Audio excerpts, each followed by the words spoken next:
Provinsi Jawa Tengah. Matur suwun. Selamat datang kepada para pembicara, Ibu Dr. Tri Rezeki Andayani MSI dari Prodi Psikologi Fakultas Kedokteran UNS, Ibu Dr. Trisni Utami MSI dari Fakultas Ilmu Sosial dan Ilmu Politik Universitas 11 Maret dan juga moderator sekaligus Ketua Pusat Penelitian Kependudukan dan Gender Ibu Dr. Insinyur Retno Setiawati MS. Selamat siang Ibu-Ibu sekalian. Selamat siang juga kami ucapkan untuk para peserta. Hari ini kami mendapatkan 507 peserta. Terima kasih Bapak Ibu sekalian yang sudah berkenan untuk hadir dalam seminar kami pada siang hari ini. Dari seluruh Indonesia, dari PLKB seluruh Indonesia, Kepala OPD, instansi pemerintah, swasta, dan para dosen yang menyempatkan diri hadir dalam seminar kali ini. Pada seminar kali ini, kita akan bersama-sama mendengarkan juga sambutan dari Kepala BKKBN RI yang akan diputarkan dari Dr. Hasto Wardoyo SPOG. Kemudian kita akan menikmati pula lagu Don't Say Goodbye yang menggambarkan kegundahan lansia dari keluarga yang hangat, rumah yang penuh menjadi rumah yang sepi. Kemudian kita akan menginjak pada acara selanjutnya, diskusi yang akan dipandu oleh Ibu Dr. Insinyur Retno Setiawati MS. Dan yang ditutup langsung oleh Ibu Moderator nanti.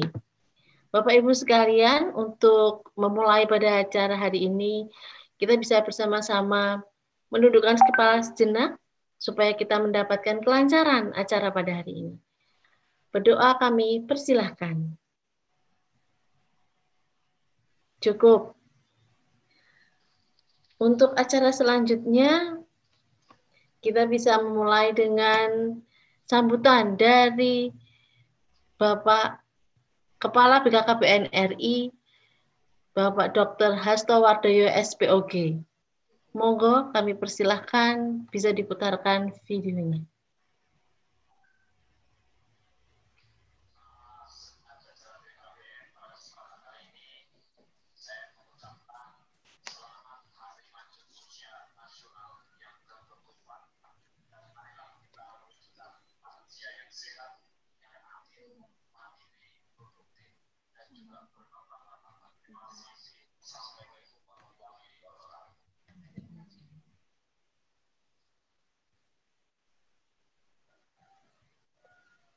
Oke.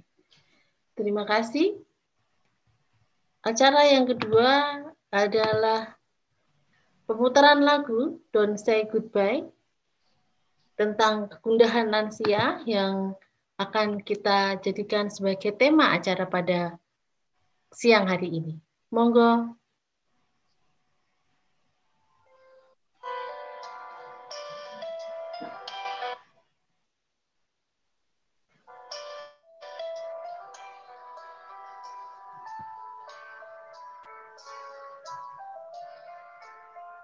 Jadi lagu Don't Say Goodbye adalah lagu yang diciptakan oleh seorang ibu yang memiliki 8 putra-putri. Beliau merasa bahwa ketika keluarga itu hangat, dipenuhi oleh putra-putri, tetapi pada saat putra-putri harus menikah dan kemudian pergi keluar dari rumah, membentuk keluarga masing-masing, maka ibu yang lansia tersebut merasa, aduh, apa yang harus saya lakukan? Saya menjadi individu yang tidak memiliki manfaat lagi. Sampai-sampai dalam lagunya beliau mengatakan bahwa don't say goodbye. Jangan mengucapkan selamat tinggal, tetapi see you again. Bahwa kita masih akan ketemu dan anak-anak, cucu-cucu harus memberikan support kepada ibu yang sudah membesarkan dengan seluruh kasih sayang dan jasanya. Jadi pointersnya adalah adanya sebuah sindrom emptiness atau sarang burung yang tadinya penuh dengan isi, kemudian sekarang tinggal suami atau tinggal istri saja, yang disebut sebagai the emptiness syndrome. Saya kira itu, Bu Insiri, bisa kita mulai. Ya, terima kasih Bu Retno atas penjelasan tentang lagu yang sangat menyentuh siang hari ini. Untuk acara selanjutnya, saya akan membacakan CV dari moderator kita, Ibu Dr. Insinyur Retno Setiawati MS. Beliau juga menjabat sebagai Kepala Pusat Penelitian Kependudukan dan Gender LPPM UNS, sekaligus sebagai Ketua Koalisi Kependudukan untuk Pembangunan Indonesia Kota Surakarta. Sehari-hari beliau mengajar di Fakultas Pertanian UNS dan program Pascasarjana UNS. Selama ini, Bu Retno sudah kita kenal sebagai konsultan UNICEF, tim pakar bidang kependudukan, Ditjen Adminduk Kemendagri, serta tim pakar BKKBN Jawa Tengah. Jadi pada hari ini Ibu Retno yang akan memandu diskusi kita dengan para pakar psikologi sosial dan juga dari Ketua Perwakilan BKKBN Jawa Tengah. Sehingga pada hari ini kita akan bisa mendapatkan wawasan yang baru tentang bagaimana posisi dan seharusnya lansia di dalam kondisi COVID-19 sekarang. Monggo Ibu Retno, waktu kami persilahkan untuk memandu acara diskusi. Terima kasih. Terima kasih Bu Insiri. Assalamualaikum warahmatullahi wabarakatuh. Waalaikumsalam warahmatullahi wabarakatuh. Atas kesediaan BKKBN Provinsi Jawa Tengah untuk bersama-sama dengan kami Pusat Penelitian Kependudukan dan Gender LPPM Universitas 11 Maret menyelenggarakan acara pada siang hari ini adalah dalam rangka kita ikut menyambut Hari Lansia Nasional yang ke-29. Mengapa ada Hari Lansia? Sejarahnya adalah ketika pada saat itu seorang lansia yang berhasil menyelenggarakan rapat BPU PKI, yaitu beliau Bapak Dr. Kanjeng Raden Tumenggung Widyodiningrat, Rajiman Widyodiningrat, yang memimpin sidang Badan Penyelidik Usaha Persiapan Kemerdekaan Indonesia. Dalam artian bahwa lansia adalah individu yang telah terasah kemampuannya, keterampilannya, manajemennya, dan semua pengalaman-pengalaman hidupnya. Oleh karena itu, kita tidak boleh neglected atau melalaikan atau mengabaikan keberadaan lansia. Oleh karena negara pun memberikan satu peringatan, yaitu setiap tanggal 29 Mei sejak tahun 1996 yang dideklar di Semarang oleh Presiden Soeharto. Baik, Bapak Ibu sekalian, jadi saya sangat berterima kasih kepada para narasumber, yaitu beliau Bapak Wadino SH, mitra kami selama 19 tahun, kemudian Ibu Dr. Rizni Utami, kemudian juga Ibu Dr. Meni. Nanti pembicaraan pada hari ini adalah kita mencoba menguak dari aspek government, program-program dan kebijakan pemerintah untuk lansia akan disampaikan oleh beliau Bapak Wadino. Kemudian dari aspek sosiologis akan disampaikan oleh beliau Ibu Rizni Utami, pakar sosiologi dari DISIP UNS, juga peneliti dari Pusat Penelitian Kependudukan dan Gender UNS. Kemudian dari aspek psikologis akan disampaikan oleh beliau Ibu Dr. Menik, fresh graduate. Ini beliau dua-duanya baru saja lulus. Baik, Bapak Ibu sekalian, kita memberi kesempatan Pak Wagido ya, selama 15 menit atau lebih sedikit boleh Pak. Monggo dengan paper berjudul Dampak COVID-19 bagi Lansia. Monggo kami persilahkan Pak Wagido. Matur suwun Bu Dr. Setiorini selaku pembawa acara. Bismillahirrahmanirrahim. Assalamualaikum warahmatullahi wabarakatuh. Selamat siang dan salam sejahtera untuk kita semua. Puji syukur kehadirat Allah SWT karena pada siang hari ini, siang yang cerah, mudah-mudahan membawa rahmat untuk kita semua, sehingga webinar pada siang hari ini bisa membawa hasil yang kita harapkan nantinya. Alhamdulillah, Bu Retno, matur suwun. Sekali lagi saya diberikan kepercayaan untuk bisa memberikan sedikit materi untuk dampak COVID-19 terhadap para lansia. Pertama, saya ucapkan selamat Hari Lanjut Usia Nasional yang ke-29. Yang kedua, saya mengucapkan selamat Hari Raya Idul Fitri, mohon maaf, lahir batin, mudah-mudahan kita semua selalu sehat dan bahagia. Bu Retno dan para narasumber yang lainnya, untuk hari ini saya paparan yang terakhir Bu, karena usia saya pas 60 tahun dan sekaligus saya mohon pamit, 1 Juni saya sudah off, dan terima kasih Bu Retno kerjasamanya selama ini, UNS luar biasa, khususnya yang PIK mahasiswanya, mudah-mudahan PIK mahasiswa di UNS lebih maju dan bisa menjadi contoh bagi perguruan tinggi lainnya, itu berkat tangan dinginnya Bu Retno Setiawati, luar biasa.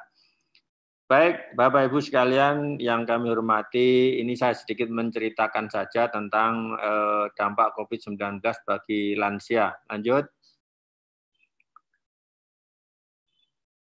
Lanjut.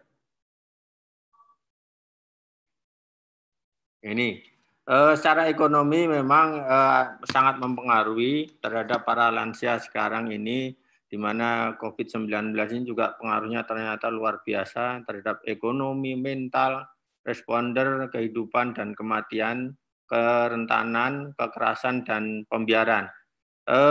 Saya pernah ke Desa Sodong, Bu Retno, di Kabupaten Batang itu, ada pasangan suami istri yang usianya di atas 80 tahun, tetapi sangat produktif.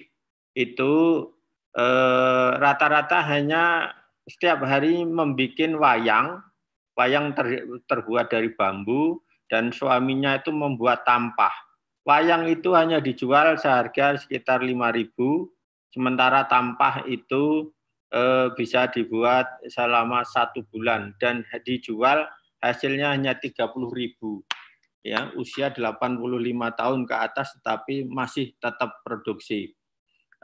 Untuk membantu para lansia, kebetulan saya juga punya lansia di Palangkaraya sana, ibu mertua saya usianya 72 tahun, kita harus selalu memberi semangat, support kepada para lansia ini, jangan sampai orang tua kita atau lansia kita itu panik. Ya. Nah, kalau sudah panik itu akan menurunkan imun dan lain sebagainya. Sehingga orang tua saya ini saya biarkan saja mau kemana saja, yang penting memenuhi standar kesehatan, saya bilang, Mbah, yang penting berangkat pakai masker, cuci tangan, dan lain sebagainya. Itu untuk menghindari COVID-19. Lanjut.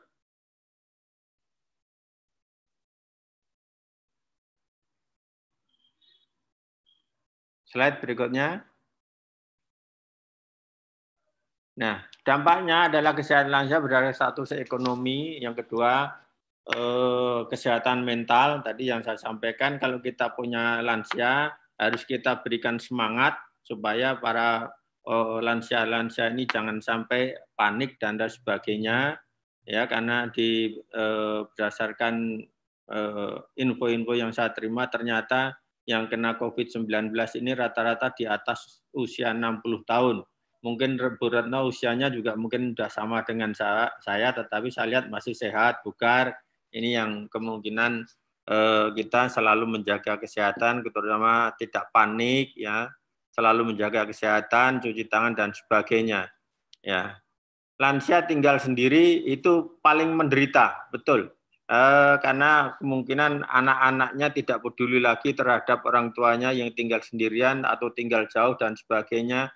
Yang sangat menyedihkan adalah kita selaku orang tua, anak-anaknya sudah berhasil semua, tinggal jauh di sana, sementara orang tua kita tinggal sendirian, dan bahkan orang tua kita yang sudah lanjut usia taruh di pantai jompo ini yang kadang-kadang menyedihkan. Walaupun anaknya itu memberikan support, dibayari dan sebagainya. Ya. Angka kematian juga paling tinggi dibandingkan dengan kelompok lainnya, usia-usia di bawah 50 tahun ini imunnya ya cukup luar biasa, tetapi yang di atas 60 tahun kemungkinan besar karena sudah punya riwayat penyakit, ini juga akan mempengaruhi. Sering terjadi perlakuan kasar terhadap lansia kalau memang terkena COVID-19. Kekerasan bisa semakin tinggi. Apalagi saya di kantor ini mencoba kepada keluarga-keluarga muda, Bu, ternyata tidak mudah mendidik anak di rumah yang biasanya kita serahkan kepada guru dari jam 7 sampai jam 3 siang. Begitu di rumah kan, ternyata keluarga-keluarga muda ini tidak siap untuk menjadi seorang guru bagi anak-anaknya. Bagi lansia yang masih bekerja atau merawat anggota keluarga masyarakat, bahkan sesama lansia, ini juga diharapkan saling sapa, saling tegur, dan saling ada komunikasi yang sehat terhadap lansia-lansia yang ada di rumah masing-masing atau di komunitas di desa kita. Lanjut. Ini. Kalau sudah lansia seperti ini, paling tidak keluarga harus siap merawat dan memberikan kalau ada ya sakit segera dibawa ke dokter, berikan makanan yang bergizi dan sebagainya, berikan semangat dan sebagainya, disupport dan lain sebagainya. Ini harus kita laksanakan. Mudah-mudahan dengan COVID-19 ini membawa paling tidak pembelajaran bagi kita semua, khususnya lansia dan keluarga-keluarga yang punya bina keluarga lansia ini, masa depan lansia harus diperhatikan. Ini ternyata punya orang tua yang sudah lanjut usia di atas 70 atau 60 tahun ini tidak mudah. Karena biasanya kalau sudah usia di atas 70 tahun ini, para lansia itu kembali seperti bayi. Ya, banyak permintaan, cerewet, dan sebagainya. Kalau kita selaku anak yang merawat orang tua yang sudah lansia tidak sadar, tidak sabar, ini kemungkinan bisa terjadi kekerasan dan lain sebagainya. Lanjut.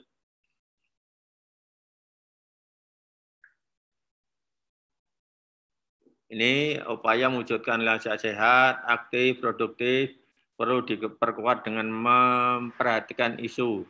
Yang pertama, ini ada beberapa faktor risiko, diantaranya kelainan neonatal, berat badan, lahir rendah, dan sebagainya. Ini kekurangan gizi dan lain sebagainya. Faktor genetik juga akan mempengaruhi dan lain sebagainya.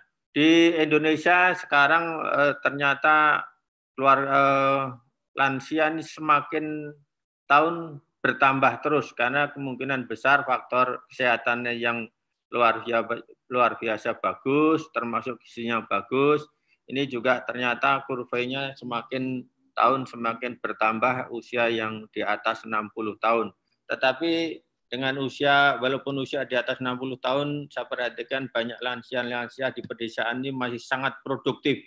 Kami ambil contoh seperti Mbak Minto Klaten itu terus walaupun usianya 72 tahun itu malah menghasilkan duit yang luar biasa. Ini berarti kan Mbak Minto itu produktif. Apakah yang produktif itu Mbak Mintonya atau Pak Ucupnya?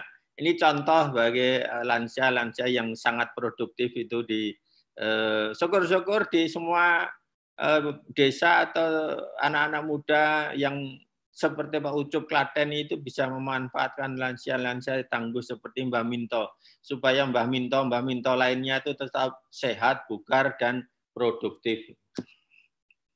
Apakah nanti saya bisa seperti sama Mbah Minto atau tidak, saya tidak tahu. Walaupun Mbah Minto itu usianya sudah 72 tahun, beda sekitar 10 tahun, 12 tahun dengan saya. Oke, lanjut. Ini 7 dimensi tangguh. Pertama dimensi spiritual. Oke, saya berharap lansia-lansia ini jangan dibiarkan di rumah, tidak tahu, tidak mengenal Tuhannya. Paling tidak kalau kita sebagai anak itu wajib memberikan pembelajaran agama terhadap orang tua. Kemungkinan besar orang tua kita yang sudah usianya di atas 75 tahun itu sudah mengalami pikun dan sebagainya. Itu harus dibimbing dan dibina untuk mengenal, ya paling tidak kalau yang Muslim itu 5 waktu tidak lupa, puasa dan sebagainya. Dan diharapkan walaupun lansia sudah tinggi, selalu berikhtiar pada Tuhan Yang Maha Esa, mudah-mudahan dalam menjalankan kehidupannya bisa memahami dan makna dari kehidupan itu sendiri. Lanjut. Dimensi emosional, tidak memungkinkan kita mengunjungi orang tua karena dapat betul di saat ini saya juga merasa sedih, tidak bisa kontak langsung dengan orang tua maupun saudara yang berada di kampung, tetapi itulah kondisinya. Rasa kangen yang kita biasa setiap hari atau setiap tahun bisa bertemu, bisa salaman, jabatan tangan secara langsung, untuk tahun ini ternyata tidak bisa. Nah, ini juga kemungkinan besar juga mengurangi kasih sayang kita terhadap orang tua, walaupun bisa menggunakan teknologi yang tinggi, tetapi rasanya kalau kita tidak bisa bertemu langsung itu juga sangat mengurangi atau rasa emosional kita ini yang biasanya bisa meluk orang tua kita, untuk tahun ini kayaknya merasakan kesedihannya. Walaupun kalau kita selaku anak bisa ngirim atau memberikan ya belanja kepada orang tua kita, tetapi rasa rindu untuk berpelukan dan jabat tangan langsung ini rasanya juga diperlukan. Syukur-syukur bagi Bapak Ibu yang sudah masih memiliki orang tua, jangan diabaikan, jangan dibiarkan orang tua kita, ya, karena kita selaku anak tidak akan bisa membalas budi orang tua kita sampai kapanpun. Kalau ini sampai ditelantarkan, itu berarti kan kita selaku anak dosa besar. Lanjut.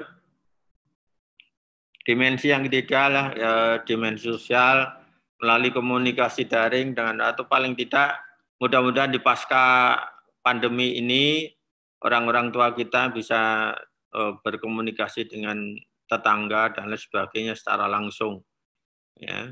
Tetapi kalau saat ini paling melalui media daring dan sebagainya. Saya yakin dan saya percaya orang-orang tua yang sudah usia di atas 60 tahun kalau ketemu sama kawannya di sekitar rumahnya itu rasanya rasa bangga dan rasa bahagia itu bisa dihadirkan di situ. Lanjut. Fisik, paling tidak orang tua yang sudah lanjut usia, paling tidak ada olahraga atau senam ringan, berjemur di pagi hari, aktif kegiatan berkebun atau membuat kerajinan lainnya. Seperti yang saya katakan tadi, alhamdulillah saya di Jawa Tengah ini mempunyai pengalaman yang luar biasa, Bu Retno. Saya ke desa-desa, ternyata orang tua kita yang sudah lanjut usia ternyata masih produktif, masih bisa bikin tampah, bikin kipas, bikin sapu, dan lain sebagainya. Ini yang kita harapkan, karena dengan kegiatan seperti itu saya yakin bisa mengurangi stres bagi lansia-lansia kita. Istirahat yang cukup, jaga pola tidur dan sebagainya supaya kita tidak drop pada saat siang hari. Tapi biasanya kalau sudah di atas 75 tahun atau 60 tahun ini kita tidur untuk 7 sampai 8 jam kayaknya susah. Apalagi saya seperti Bu Retno, Bu Trisni Utami ini yang setiap hari harus memberikan pembelajaran bagi mahasiswanya melalui online, ini juga agak susah juga, agak berat juga. Soalnya saya melihat sendiri istri saya memberikan pekerjaan bagi siswanya itu ternyata tidak mudah melalui online. Perlu kesabaran dan perlu ketelitian dan sebagainya. Dan lain sebagainya. Monggo, lanjut. 5, dimensi intelektual, ya kemungkinan besar orang-orang tua kita yang sudah lansia mengalami kebingungan, kekhawatiran, dan bahkan kecemasan tentang risiko COVID-19 ini, itu adalah normal. Berikan informasi positif terkait COVID-19, menenangkan agar lansia terhindar dari kecemasan yang berlebihan. Ikuti forum-forum pembelajaran dan seminar atau diskusi online dari para ahli. Sekarang nenek-nenek kita seperti Mbak Minto ternyata juga pintar itu menggunakan HP yang Android, yang mungkin ya itulah luar biasa nenek-nenek kita, orang-orang tua yang sudah lanjut usia dengan media elektronik ternyata sudah canggih-canggih. Ya. Luar biasa, mudah-mudahan dengan kegiatan itu bisa membawa para lansia ini semakin semangat, bugar, dan lain sebagainya. Lanjut. Yang keenam adalah profesional vokasional. Bagi lansia bekerja bukan sekedar untuk pemenuhan nafkah, namun ini juga sebagai bentuk aktualisasi diri. Dan saya jujur dengan orang tua saya, walaupun usianya sudah 72 tahun, itu saya biarkan mau bekerja apa saja, monggo, yang penting happy, ya, semangat, daripada di rumah saja, itu kemungkinan bisa jenuh, dan lain sebagainya. Yang jelas kalau mau kemana aja, itu orang-orang tua kita yang sudah lanjut usia, jangan dikekang, karena kemungkinan kalau dikekang, kemungkinan besar itu bisa stres. Ya, bisa stres, dan kalau sudah ngambek itu yang biasanya ngomelnya lebih panjang. Itu orang-orang lanjut usia yang pernah saya alami beberapa kali, orang tua kandung saya sendiri dan mertua dan juga nenek atau buyut itu ternyata usianya di atas 70, itu kalau dikekang ternyata kalau sudah ngambek ya luar biasa. Lanjut. Yang ketujuh, dimensi lingkungan, melakukan kegiatan yang menyenangkan di rumah, membaca, melukis, bermain catur, menyulam, dan lain sebagainya. Ini untuk memberikan semangat para lansia, baik itu di rumah maupun di kelompok komunitasnya di lingkungan sekitarnya. Ya, mengurus tanaman, memberi makan ikan, dan lain sebagainya di sekitar rumah sambil berjemur di pagi hari. Oke, lanjut. Kesimpulan, kasus COVID-19 secara global maupun Indonesia terus meningkat. Angka kesakitan maupun kematian tertinggi pada lanjut usia yang kemungkinan dipengaruhi oleh hipertensi dan lain sebagainya, diabetes, penyakit jantung, atau penyakit paru-paru lainnya. Pelayanan kesehatan mulai pencegahan dengan pendekatan lintas sektor dan siklus hidup perlu memperhatikan isu COVID-19 sepanjang hari. Ya, pemanfaatan IT untuk berbagai pelayanan termasuk inovasi produk terus menerus. Ya, ini yang kita harapkan. Lanjut.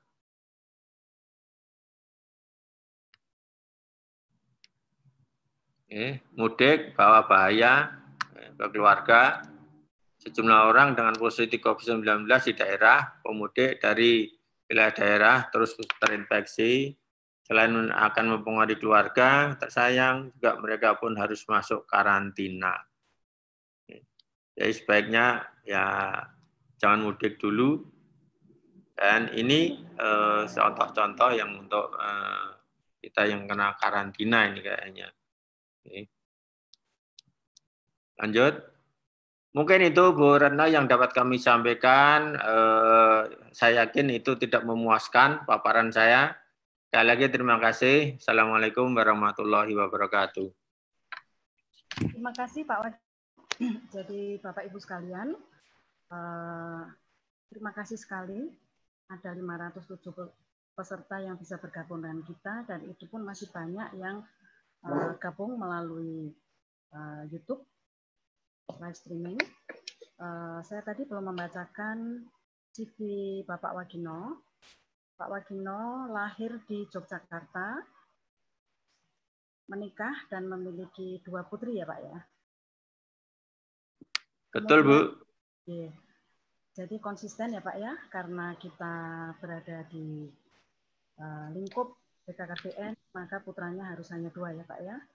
2 anak cukup. Betul Bu. Sama dengan saya Pak, 2 anak, dan kemudian 2 anak saya juga saya sarankan untuk memiliki masing-masing 2 anak dan mereka patuh. Baik, Pak Wagino sebagai Kepala BKKBN Kantor Perwakilan Jawa Tengah, pengalaman beliau juga menjadi Kepala BKKBN Perwakilan Kalimantan Selatan, dan kita tadi sudah mendengar ada 7 dimensi untuk mencapai lansia tangguh. Ada beberapa pertanyaan yang sudah masuk, tetapi kita akan melanjutkan kepada pembicara yang kedua, yaitu Ibu Dr. Trisni Utami, MSI. Beliau lahir di Yogyakarta, tidak usah saya sebutkan tahunnya ya. Lulus S3 dari program studi sosiologi, dan beliau sekarang menjadi tim peneliti Pusat Penelitian Kependudukan dan Gender LPPM UNS, juga sebagai Ketua Program Studi S2 Sosiologi di Universitas 11 Maret. Monggo Bu Trisni, kami persilahkan untuk memaparkan materinya. Terima kasih Ibu Dr. Retno Setiawati yang telah memberikan kesempatan pada saya. Selamat siang. Assalamualaikum warahmatullahi wabarakatuh. Kepala BKKBN datang beserta jajarannya, kemudian Kepala OPD Jawa Tengah, dan peserta seminar yang berbahagia. Selamat siang. Berbangga sekali kita bisa bergabung di dalam seminar ini, dan tak lupa masih dalam suasana Lebaran kami mengucapkan selamat Hari Raya Idul Fitri, mohon maaf lahir dan batin. Kebetulan kami ditugasi dari Pusat Penelitian Kependudukan dan Gender akan mengambil masalah mengenai apa kata lansia di masa COVID-19, karena kebetulan hobi saya adalah hobi ke lapangan, jadi ini berdasarkan gambaran-gambaran di lapangan. Pertama saya akan tampilkan data pembuka wawasan kita, mungkin dari peserta juga kemudian akan lebih menginspirasi, akan kita bawa kemana lansia-lansia kita ini gitu. Dalam gambar akan membuka pemikiran kita bahwa sering kita lihat di sekitar kita lansia yang umurnya 60 tahun ke atas, 70 tahun ke atas, bahkan 80 tahun ke atas, ini masih menggeluti dengan kegiatan ekonominya. Walaupun di masa COVID yang sangat rentan bagi lansia. Gitu. Mungkin Bapak Ibu sekalian juga banyak melihat di sekitar kita, di pasar-pasar tradisional barangkali akan bisa kita petakan. Kemudian sektor-sektor informal, banyak ibu-ibu yang lanjut usia berdagang, banyak pedagang-pedagang keliling yang ada di sekitar lingkungan kita, yang nampaknya kalau kita melihat kok kasihan ya, mereka masih harus mencari nafkah. Tapi apa setelah kita coba untuk melakukan wawancara. Alah Bu, kula niki mboten pengen bebani anak putu. Dados saged golek upah piyambak. Nah, itu luar biasa menurut saya. Lansia seperti ini memiliki kemandirian yang hebat. Jadi lansia kita sebenarnya adalah lansia yang kuat sekali. Artinya aku tidak ingin memberikan beban kepada anak cucuku, dan selama aku bisa, aku akan mencari sesuap nasi untuk mencukupi kebutuhanku. Nah, lansia seperti ini pun kalau misalnya putranya, cucunya, mbok sudah ndak usah berdagang. Piro to paling dagangannya 100.000, tak beri 100.000. Belum tentu juga lansia ini mau meninggalkan itu, karena itu kebanggaan beliau. Kemudian belum lagi kalau pendekatan secara sosiologis, dia di pasar, di pinggir jalan akan ketemu dengan teman-temannya yang lain. Itu bagian dari motivasi beliau di dalam kehidupannya. Waduh, senang ketemu dengan teman. Makanya kemudian kalau pensiun nanti di rumah saja, barangkali akan sedih. Pinginnya sih ketemu dengan temannya. Maka aspek sosiologi itu dari sisi membangun hubungan keeratan dengan teman itu menjadi hal yang penting bagi lansia. Sementara ini mungkin kalau kita melihat apakah ada ruang-ruang publik yang membuat lansia bahagia, barangkali perlu kita pikirkan bersama. Justru nanti di seminar ini tidak sekedar seminar, akan memunculkan berbagai ruang publik di mana lansia akan bisa bersama-sama membangun kebersamaan. Nanti setelah COVID berakhir atau nanti setelah kita boleh bertemu barangkali seperti itu. Kalau sekarang sih belum boleh untuk kita bisa berdekat-dekatan. Artinya apa? Ruang publik perlu diciptakan dalam rangka untuk memberi ruang. Apakah sekarang belum ada? Setahu saya justru membuat lansia itu menjadi kurang happy ketika kemudian dia harus sering datang ke puskesmas, memeriksakan, aduh saya ini kok ya sakit ya gitu, kemudian malah menambah sakit lagi gitu. Tapi kalau kemudian itu ada ruang publik di situ, para lansia berproduktif, mungkin tidak dari aspek income generating-nya, tidak dari sisi berapa pendapatannya, tapi bersama-sama mereka mengembangkan produktivitas, bercerita tentang masa-masa kejayaannya, itu akan membanggakan dan justru akan menjadi cerita yang bagus bagi kita anak cucunya. Oh, ternyata perjuangan para lansia kita luar biasa, dan itu bisa kita bukukan. Kita memang punya cita-cita ke sana, ada cerita-cerita lansia yang barangkali lewat kepemimpinannya menjadi pemimpin yang hebat.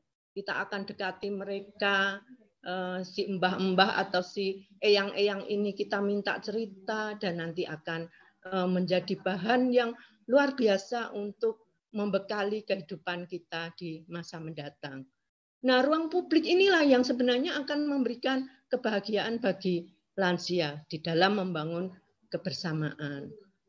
Ini agak lebih terkurangi ketika kemudian di masa Lebaran mereka tidak bisa guyup rukun misalnya melalui syawalan. Biasanya para lansia paling senang sekali kemudian ketemu dengan sanak keluarga, handetolan, sesama pensiun. Mungkin kalau dulu ayah saya juga begitu. Kalau ada pertemuan itu pasti diprioritaskan. Karena apa? Ingin bersama-sama berbagi kebahagiaan di acara-acara itu. Nah, karena ini Lebaran dalam masa COVID, dia merasa dalam kesepian, kesendirian. Yang kalau dalam pendekatan sosiologis sering dikenal dengan teori alinasi gitu ya, alinasi, ada perasaan kesepian, tidak ada teman karena tidak bisa berkomunikasi, barangkali menarik. Nah, menurut saya dari gambar yang tadi kita menjadi pembuka wawasan kita, kita perlu pikirkan kira-kira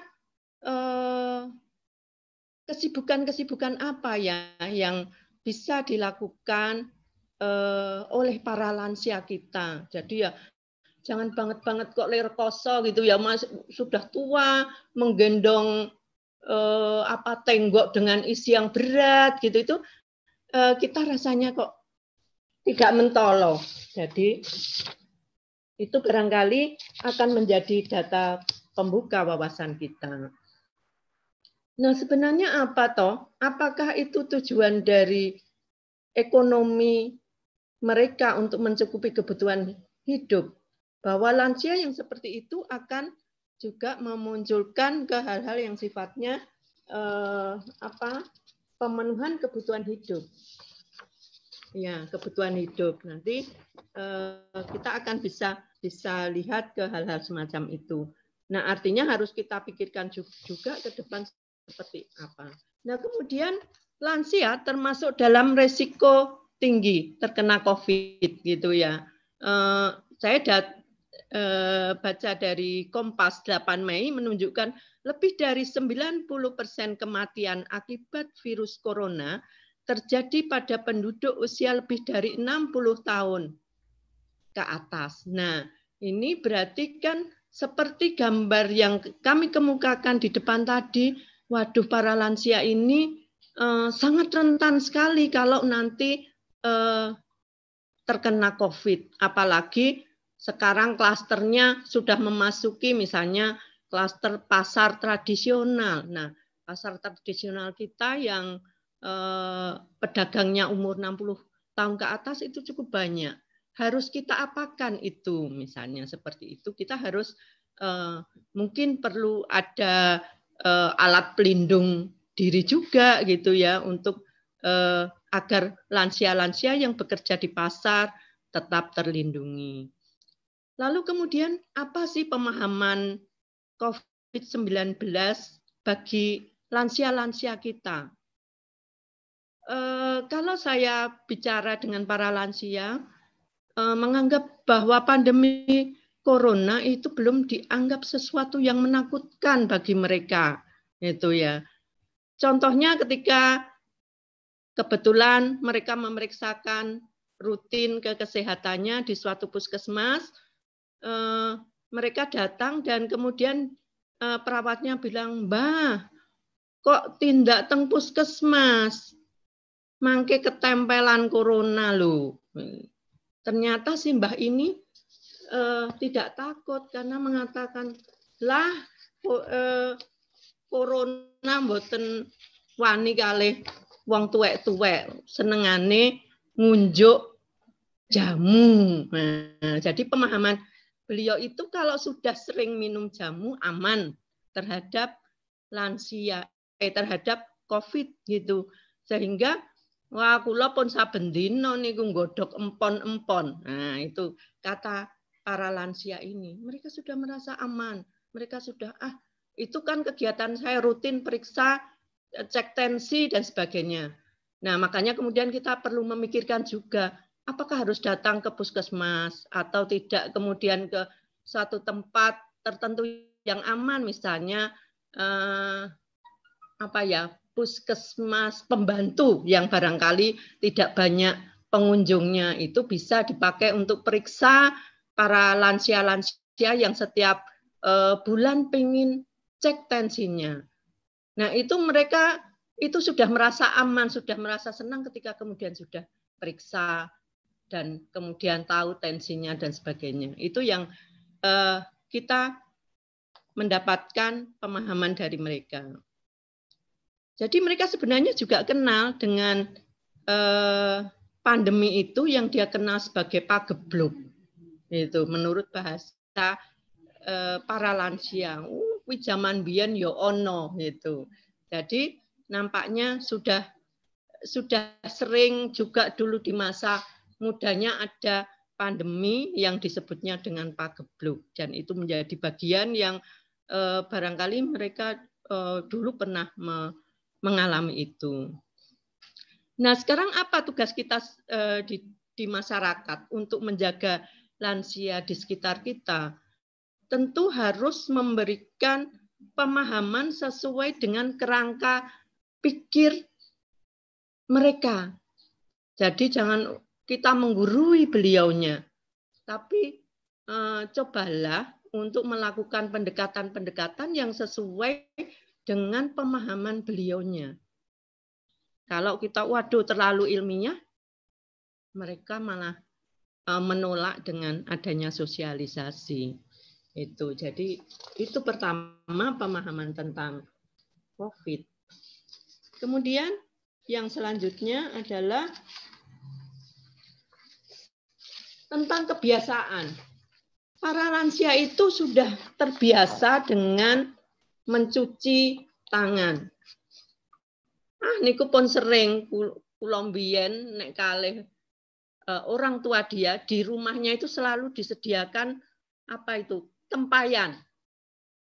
Gentong berisi air ketika kita misalnya keluar dari rumah harus cuci tangan, cuci kaki terlebih dahulu baru boleh masuk rumah. Jadi nampaknya kebiasaan mencuci tangan juga sudah menjadi bagian yang tidak asing bagi para lansia. Kemudian misalnya berjemur. Berjemur itu bagi lansia juga sudah menjadi kebiasaan para lansia untuk mendapatkan sinar matahari secara langsung. Itu yang dia lakukan, justru kadang kalau tidak keluar keringatnya, badannya sakit semua katanya gitu. Jadi itu pemahaman para lansia tentang di masa COVID ini. Nah, kemudian satu hal yang sangat penting, itu tadi rasanya anget sekali kalau lansia itu di sekitarnya ada anak cucu yang berada di dekatnya, apalagi di masa-masa Lebaran ini. Tapi karena kondisi ini sangat berbeda, mereka menjadi sangat kesepian. Apalagi biasanya para lansia ini lebih cinta pada cucunya. Ketika cucunya tidak hadir di saat-saat Lebaran, sebenarnya memaklumi karena kondisinya seperti itu. Tetapi kadang-kadang rasa kangennya itu tidak bisa terhapuskan. Kemudian lansia itu tidak biasa dengan meminta menurut saya. Itu hebatnya. Justru kemudian memberikan pelayanan kepada cucunya. Wah, kalau kumpul itu namanya eyang itu sudah di mejanya penuh dengan sajian. Mana ketupat Lebaran, mana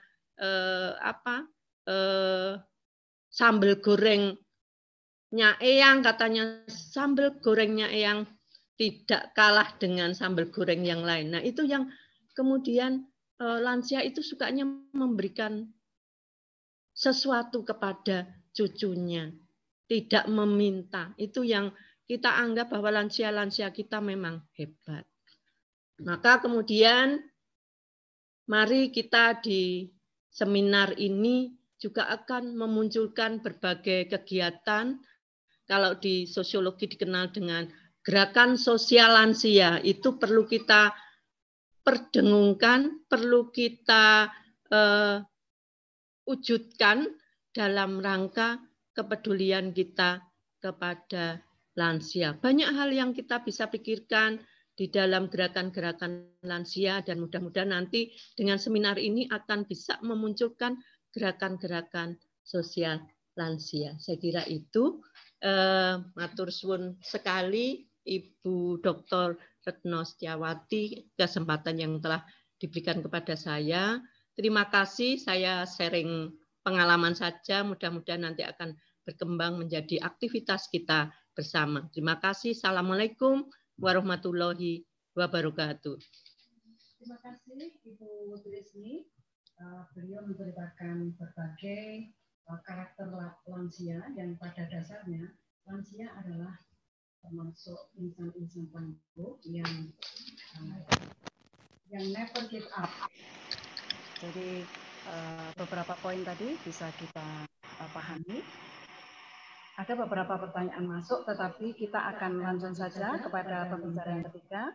Monggo Ibu Dr. Tri Rezeki Andayani. Beliau adalah staf pengajar di S2 Psikologi UGM dan juga dosen di program studi psikologi Fakultas Kedokteran UNS. Juga wartawan Suara Merdeka di Semarang pada tahun 1997 dan juga dosen psikologi Undip. Monggo kami persilahkan Bu Menik untuk mewacanakan mengenai hal-hal yang terkait dengan psikologi lansia.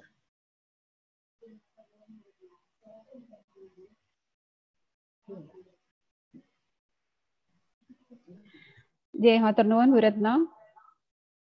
Ya, bismillahirrahmanirrahim. Assalamualaikum warahmatullahi wabarakatuh.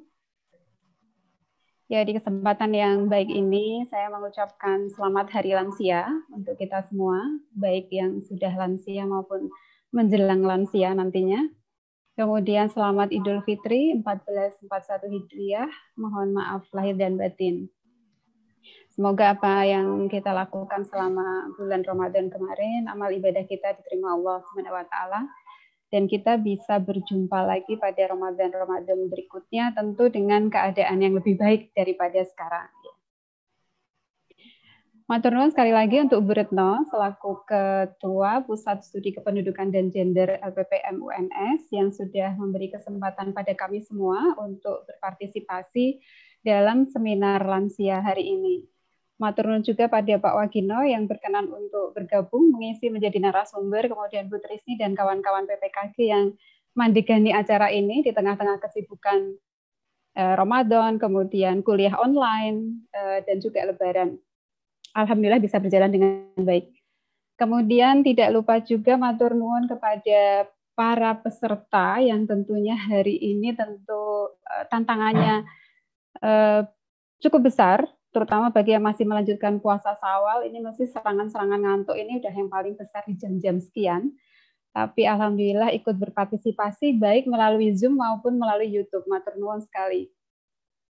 Kemudian yang jauh-jauh ini kemudian saya simak coba melihat yang hadir. Ini ada Pak Wahab perwakilan PKKBN Jateng, kemudian ada kawan-kawan dari Goa, dari Brebes, Jambi, Jogja, Solo, Malang. Ternyata semuanya bergabung, matur nuwun.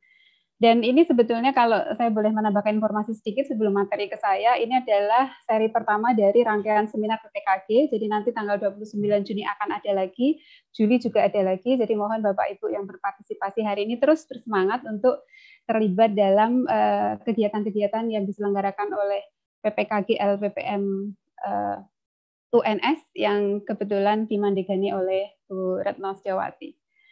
Ya, hari ini materi saya berkaitan dengan soal aspek-aspek psikologis dan mengapa saya kasih judul lansia mencari dan menjadi sumber kebahagiaan. Karena pada hakikatnya semua orang termasuk lansia dan kita itu pengennya tidak hanya mendapatkan kebahagiaan dari sekitar kita, tapi juga berharap bisa menjadi sumber kebahagiaan bagi semuanya. Mohon bantuan untuk share materi. Share screen. Iya. Sudah ya Mbak Rizky? Iya. Jadi kalau kita mencermati pada topik kita yang ketiga, sebetulnya sudah cukup lengkap. Tadi dari mulai Pak Wagino, kemudian Bu Trisni, ini sebetulnya hampir sama semuanya, menekankan pada bagaimana kita dalam istilah Jawa itu masih nguwongke wong tua gitu. Sekalipun sudah mengalami penurunan, perubahan dan segala macam perannya. Nah, kalau kemudian tadi Pak Wagino sempat menyebut nama Mbah Minto, maka saya juga setuju bahwa kalau sekarang ditanya siapa lansia Indonesia yang paling bahagia dalam hal menemukan kebahagiaan maupun menjadi sumber kebahagiaan, ya tentu Mbah Minto gitu. Karena saya menyimak YouTube-nya itu ikut ketawa, ikut happy. Dan lama, rasa senang saya itu lama gitu. Bahkan kalau YouTube-nya sudah saya tutup, saya masih bahagia gitu. Melihat ada orang tua masih aktif, masih berperan. Dan aktivitasnya tidak mudah untuk dilakukan. Ada skripnya, ada dialognya, kemudian bisa mengimbangi anak muda yang tentu lebih milenial gitu. Jadi ya betul Pak Wagino. Jadi kalau cari role model yang paling gampang, lihat Mbah Minto gitu ya, sederhana gitu. Tapi ya tadi tentunya butuh dukungan dari lingkungan sosial yang tadi sudah ditekankan pula oleh Mbak Trisni. Maka berikutnya yang mau saya sampaikan di sini adalah yang pertama tentang sebetulnya siapa lansia dan apa itu bahagia. Jadi kalau kita ditanya lansia, semua sudah tahu bahwa lansia itu sekarang disepakati umur 60 itu sudah lansia. Meskipun juga 60 itu banyak yang masih produktif gitu. Bahkan kemudian vitalitasnya saja kita bisa kalah dengan eyang-eyang yang berusia 60 tahun. Saya dengan Bu Retno aja juga kalah ini kalau adu vitalitas gitu. Ada juga kalau kita lihat beberapa tampilan lansia yang masih bersepeda, kemudian bisa gesit cekatan di rel yang sangat kecil dan sebagainya, itu menunjukkan keseimbangan dan vitalitas secara fisik tidak kalah dengan yang muda-muda. Tetapi secara alami lansia itu tentu mengalami penurunan. Jadi mengalami penurunan berbagai fungsi dan itu alami. Jadi kalau berdasarkan usia ya otomatis beberapa fungsi menurun. Termasuk yang sering dianggap tabu adalah berbicara tentang penurunan fungsi seksual. Dan berbagai fungsi yang lain ya, termasuk kognisi, afeksinya, dan lain sebagainya. Itu tentunya mengalami hal-hal yang berubah gitu, atau menurun. Yang paling gampang mungkin fungsi sensori. Jadi kalau dulu ada istilah berapa B, budek, beser, dan seterusnya gitu, maka itu menunjukkan memang ada penurunan fungsi. Jadi kalau kita ngobrol sama orang tua, kadang-kadang kenapa suaranya harus keras ya karena ada penurunan fungsi pendengaran. Nah ini bagi yang tidak maklum dikiranya kita bentak-bentak, padahal kalau kita pelan memang Mbah nggak dengar gitu. Nah ini juga harus dikondisikan. Kemudian hal yang alami lagi adalah perubahan berbagai aspek kehidupan. Aspek kehidupan ya keterlibatan secara sosial maupun ekonomi dan lain sebagainya. Ini yang tentu harus disadari kedua belah pihak karena tadi sudah diceritakan oleh Mbak Trisni juga dan Pak Wagino, kadang-kadang itu sebetulnya sudah tidak perlu lagi berperan secara ekonomi, tapi itu mengganggu harga diri orang tua gitu. Jadi bukan persoalan berapa rupiah yang didapat, tapi merasa masih aktual. Gitu. Nah ini realitas-realitas yang dihadapi oleh para lansia gitu. Nah kemudian kalau kita bicara apa itu bahagia, ada beberapa pendekatan. Tadi kalau kita bicara bagian saya tadi Bu Retno Ngendiko perspektif psikologis, maka psikologis memandang bahagia itu biasanya dari dua perspektif, hedonik atau eudaimonik gitu. Kalau kita bicara hedonik ya rata-rata dari aspek material, sehingga kalau ada orang mengatakan aku tidak bahagia karena nyekel duit, ya itu hal yang wajar juga dialami oleh sebagian orang gitu.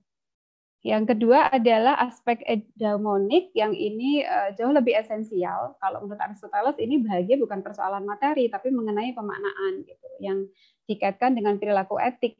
Jadi bagaimana mengarahkan seluruh potensi untuk mencapai tujuan hidupnya. Ini yang kemudian akan sangat spesifik pada masing-masing orang tujuannya.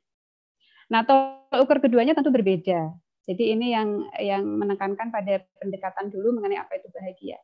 Nah, di psikologi itu ada yang perkembangan yang namanya psikologi positif, dan bahagia itu menjadi domain utama yang selama ini ditekuni oleh para ahli di bidang psikologi. Dan indikatornya ada dua, yaitu mengenai tujuan hidup sendiri, lalu bagaimana memaknai hidup. Itu secara aspek teoritis kalau kita berangkat dari perspektif psikologi.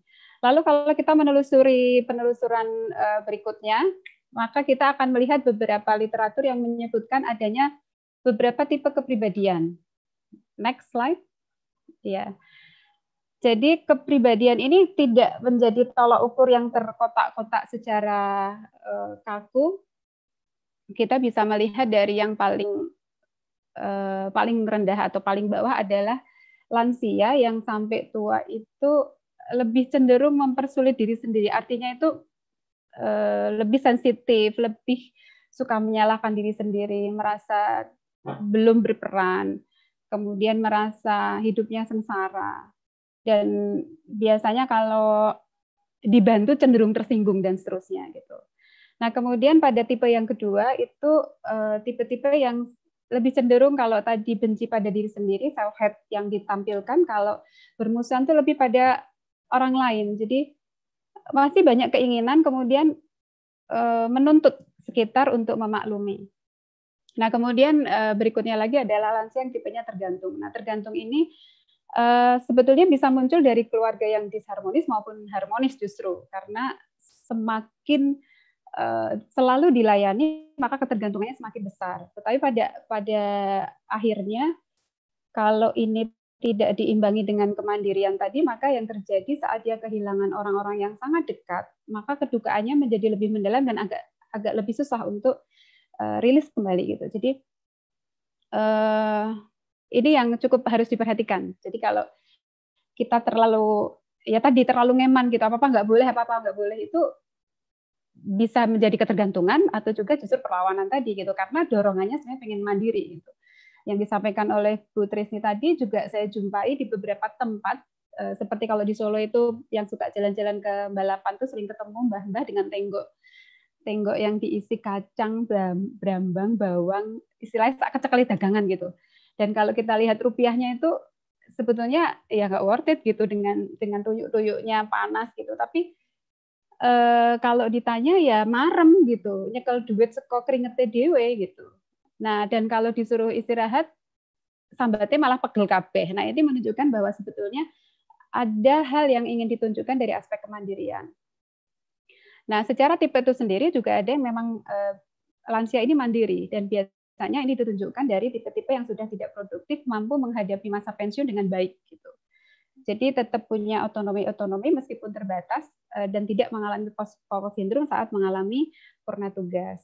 Nah, ini kalau tadi Pak Wagino sempat menyebut bahwa tahun ini adalah purna tugas, kalau saya menduga pasti tidak akan mengalami post-power syndrome dengan wajah yang sumringah dengan aktivitas beliau.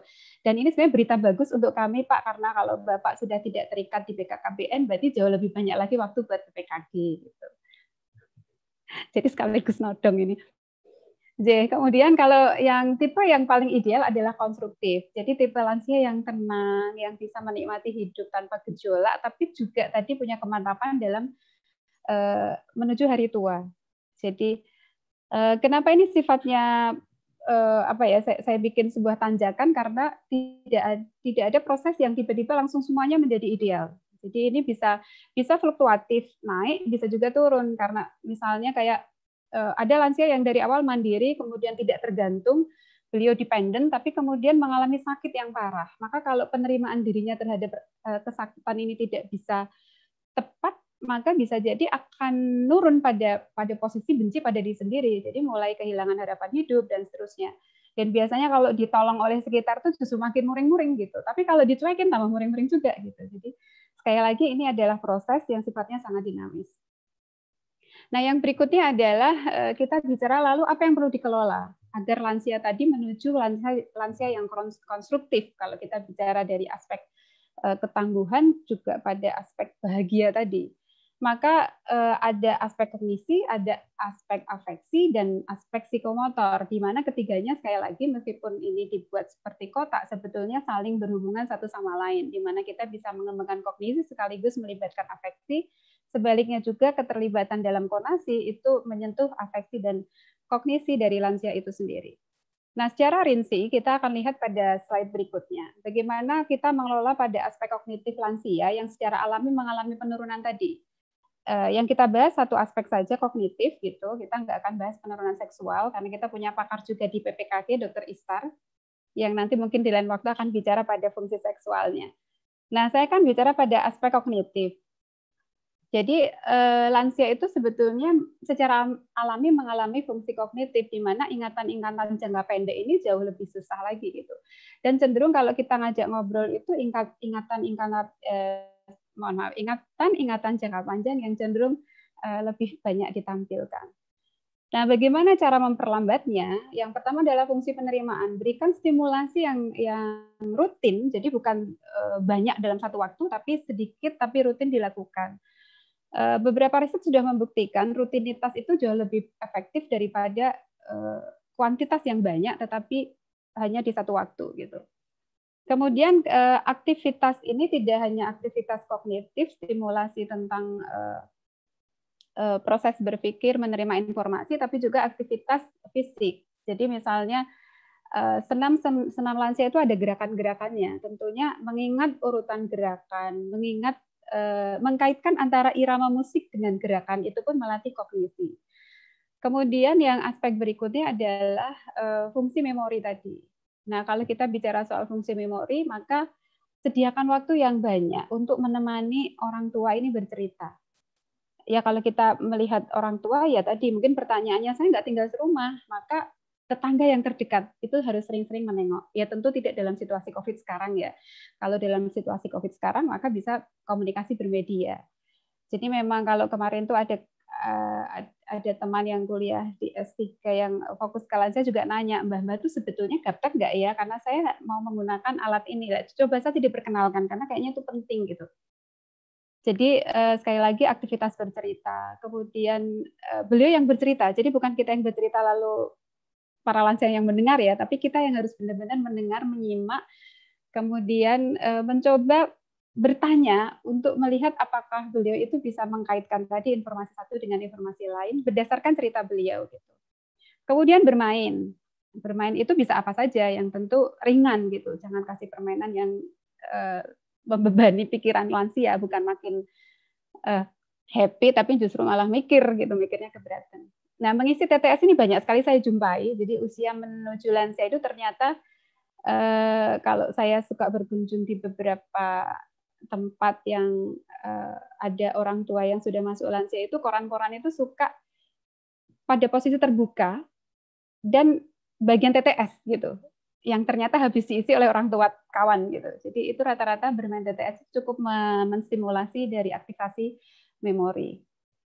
Kemudian membuka foto-foto lama. Jadi kalau zaman dulu kan ada foto yang dicetak ya, kalau sekarang semuanya serba digital, maka memang harus tadi diperlihatkan gambar-gambar di HP atau di laptop gitu, dibuka bersama-sama. Jadi jangan biarkan juga membuka sendiri gitu. Lalu kita tanya ini siapa, waktu kecil seperti apa, dan seterusnya gitu. Kemudian yang fungsi ketiga adalah fungsi berpikir gitu. Fungsi berpikir ini ya bisa distimulasi dengan tadi membaca koran, kemudian menyimak berita, tontonan apa saja, termasuk tadi tontonannya Mbah Minto itu juga menghibur, tapi juga membuat orang jadi berpikir, terstimulasi gitu, apa yang bisa dilakukan di masa lansia. Berdiskusi, jadi kadang-kadang tuh yang tadi Pak Wagino ngendiko bahwa lansia itu sebenarnya balik ke anak kecil. Nah, seringkali kita menghadapi anak kecil kan suka nganggep paling rak mudeng gitu. Atau kalau kita ke orang tua berarti sering berpikir paling wes lali gitu. Nah, itu yang harus kita tinggal. Jadi tetaplah diajak berdiskusi apapun opininya. Bahkan kalaupun itu sudah kita ketahui jawabannya, kita tetap harus merasa bahwa itu patut kita hargai. Itu yang membuat para lansia itu merasa punya peran gitu. Kemudian tadi aktivitas fisik terkait dengan konsep gerakan. Jadi kalau kita melatih senam tidak cuma ayo Mbah gitu, tapi sambil juga diterangkan kenapa gerakannya harus begini gitu. Maka lansia akan menggunakan fungsi berpikirnya saat konseptualisasi yang kita kenalkan. Gitu. Nah, fungsi ekspresif tadi hampir sama dengan bercerita, mengolah kosakata baru dari yang dibaca, didiskusikan, itu juga termasuk bagian dari fungsi kognisi ekspresif yang bisa memperlambat penurunan fungsi kognitif. Nah, harapannya dengan aktivasi ini, dimensi atau pikun itu bisa dihindari. Nah, ini dalam hal mengelola aspek kognitif. Aspek berikutnya, semoga waktunya masih cukup ya, aspek yang kedua adalah afeksi. Nah, afeksi itu pada prinsipnya sama yang dikatakan oleh Bu Trisni tadi. Yang paling berbahaya adalah saat orang tua merasa sudah kesepian. Kesepian ini kadang-kadang ya tadi bisa subjektif. Di sekitar kita banyak orang, Mbah itu dikancani banyak orang, tapi tetap merasa kesepian gitu. Jadi ini yang perlu diperhatikan. Ciri yang pertama adalah merasa terabaikan nggak, merasa tidak dipedulikan nggak. Nah, kalau bisa diobservasi ya bisa kita tangkap dari pengamatan kita, tapi kalau enggak ya perlu kita tanyakan gitu. Dan saat kita menanyakan sekali lagi gunakan perspektif lansia, bukan ukuran kita, tetapi bagaimana apa yang dirasakan oleh para lansia itu dan apa yang disampaikan oleh beliau. Kemudian yang kedua, penyebab kesepian adalah takut kehilangan orang yang dicintai atau bahkan sudah kehilangan gitu. Jadi kalau kita lihat itu ada beberapa lansia yang pasangannya itu mengatakan, sekarang agak susah ditinggal, lagi ditinggal sebentar tuh udah nyari. Kemudian kalau tidur tuh kayak ABG jatuh cinta tuh loh, ceklan tangan gitu, dan seterusnya. Nah itu sebenarnya bukan pada kekanak-kanakannya, tetapi tadi takut kehilangan atau sebaliknya justru takut meninggalkan. Jadi ada juga rasa takut meninggal atau takut menghadapi kematian gitu. Itu juga yang kemudian menimbulkan gangguan secara emosional. Nah sekarang yang paling banyak itu yang penyebab kesepian ketiga, minimnya relasi sosial tadi ya, karena sindrom sarang kosong itu banyak terjadi. Mau anaknya 2, mau anaknya 10, kalau semua udah mentas ya rumah jadi kosong gitu. Kemudian tinggal pacaran berdua lagi gitu. Nah kemudian kalau keduanya harmonis nggak apa-apa, kalau enggak kemudian Mbah satu tidur di kamar A, Mbah Putri tidur di kamar B dan seterusnya gitu. Jadi minimnya relasi sosial ini harus betul-betul dihindari. Dan ini tidak hanya tanggung jawab keluarga. Maka kalau keluarga memang tidak bisa menemani, maka pentingnya untuk melibatkan tetangga sekitar. Jadi siapa yang tiap pagi memperhatikan orang tua yang kita tinggalkan di rumah, sehingga kalau ada apa-apa itu dengan cepat mereka peka gitu. Yang biasanya lampu sudah mati kok masih nyala, atau misalnya karena kadang-kadang jatuh di kamar mandi tidak ketahuan, jatuh di kamar tidak ketahuan karena tadi tidak ada kepekaan sosial dan kita merasa bahwa tidak perlu melibatkan tetangga terdekat, padahal kita jauh. Nah, kemudian minimnya relasi ini bisa diatasi sekarang dengan teknologi. Jadi harus mulai mengenalkan gitu bagaimana cara berkomunikasi bermedia pada lansia. Nah, ini yang cukup prihatin adalah kalau saya boleh mengkaitkan dengan soal COVID, berita meninggalnya lansia 70 tahun yang terjun dari lantai berapa saya lupa setelah dikarantina. Iya, karena ini yang terus terang juga saya merasa di bagian psikologi juga terlewat. Jadi kita itu banyak membuka layanan psikologi bagi mereka yang cemas kena COVID, tapi lupa mendampingi mereka yang sudah dikarantina karena ngerasa sudah dikarantina tidak bisa tersentuh. Nah, bagi yang teknologinya maju ya mereka bisa berkomunikasi, tapi mereka yang tidak ya tadi makin merasa sendiri gitu, dan sangat disayangkan pada akhirnya harus bunuh diri dan sebagainya di usia 70 tahun gitu. Ini kaitannya dengan hal-hal yang harus kita waspadai. Nah, aspek yang ketiga adalah aspek psikomotor atau aspek konasi. Ini istilah yang saling bisa digantikan. Nah, dalam hal psikomotor tadi yang sudah disampaikan oleh Pak Wagina dan Bu Trisi bahwa mempertahankan aktivitas fisik dan interaksi sosial. Aktivitas fisik itu tidak harus berolahraga yang berat. Jadi kalau bersepeda itu ya tidak harus yang kayuh menempuh tanjakan atau jalanan umum, tapi juga sepeda statis. Atau senam ya senam khusus lansia. Atau tadi sambil melakukan hobi-hobinya, berkebun. Itu tidak sekedar berkebun, tapi juga melibatkan aktivitas fisik, tapi juga kadang-kadang bisa berproduksi juga gitu. Dan tadi melibatkan aspek relasi sosial, berkebun bersama tetangga, cucu, dan lain sebagainya. Secara rinci bisa dilihat pada setiap poin itu hal-hal yang bisa kita lakukan, termasuk program pemerintah layanan posyandu khusus untuk lansia. Nah ini kita harus betul-betul memotivasi, karena sekitar saya juga masih beberapa banyak lansia yang ngerasa malas untuk berangkat gitu. Maka kader-kader posyandu lansia ini memang kadang-kadang harus jemput bola, kemudian menunjukkan bahwa di sana itu tidak hanya sekedar detensi, tapi juga ada teman bercerita, kemudian ada perhatian, sehingga datang ke sana itu membahagiakan gitu.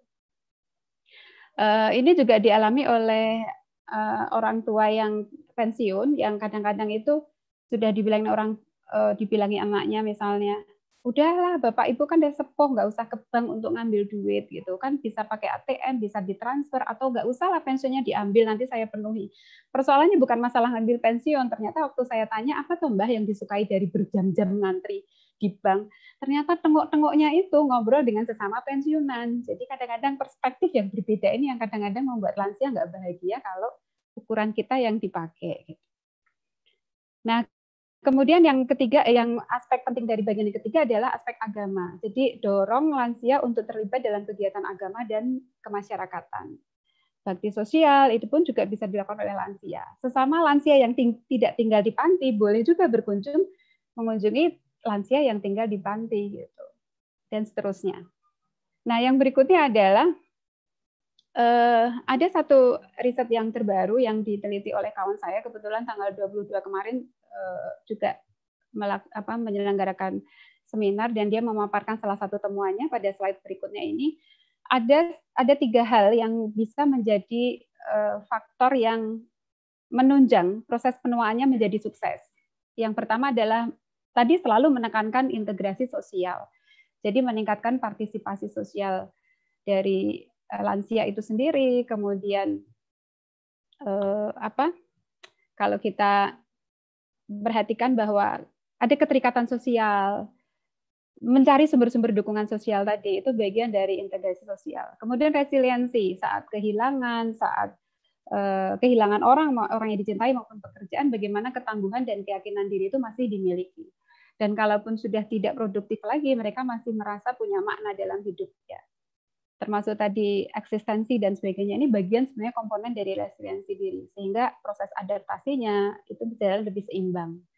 Nah, aspek yang ketiga yang tadi saya tekankan adalah religiusitas. Spiritualitas ini memegang peranan sangat penting saat kita menua, gitu.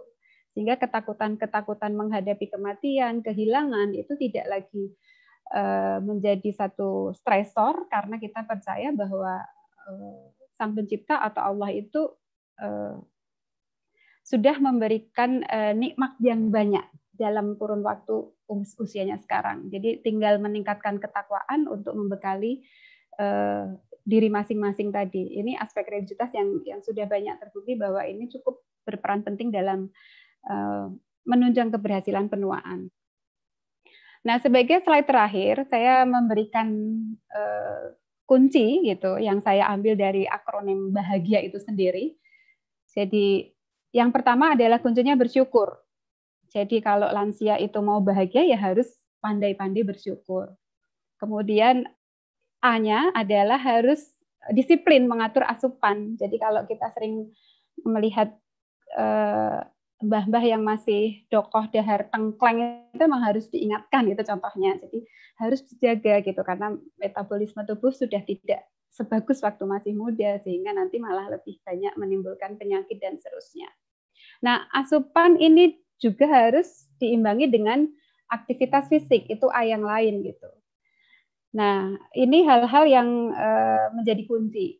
Kemudian yang hanya adalah harus menghindari stres. Jadi stres ini bisa bersumber dari situasional maupun persepsi subjektif tadi.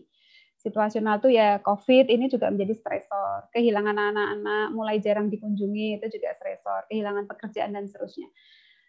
Jadi ini yang hal-hal yang harus dihindari untuk menuju bahagia. Maka yang berikutnya kuncinya adalah G, harus mempertahankan gairah hidup.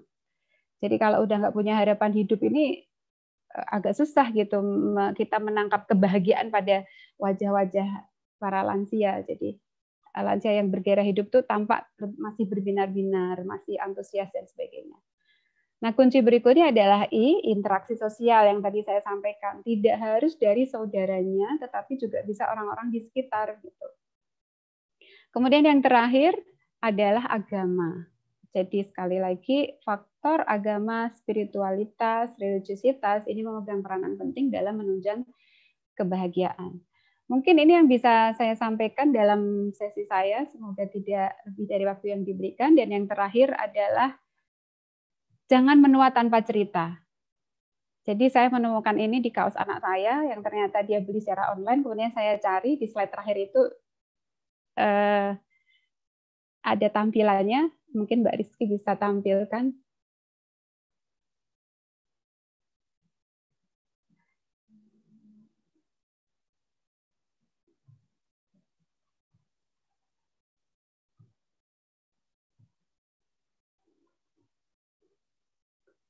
Sudah, iya. Jadi saya senang dengan tulisan ini terus terang. Jadi sebenarnya ini tulisan untuk para pendaki, tapi cocok untuk kita semua. Jadi jangan sampai kita menua tanpa cerita. Gitu. Matur nuwun, wassalamualaikum warahmatullahi wabarakatuh. Terima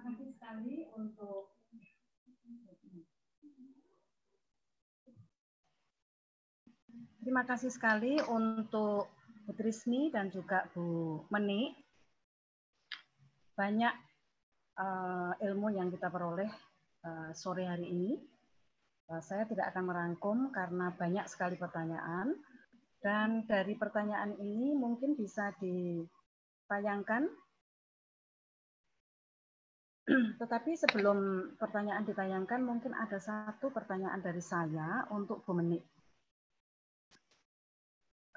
Apakah ada relasinya antara tipe lansia dengan how to survive di situasi COVID-19? Monggo, Bu. J, monggo.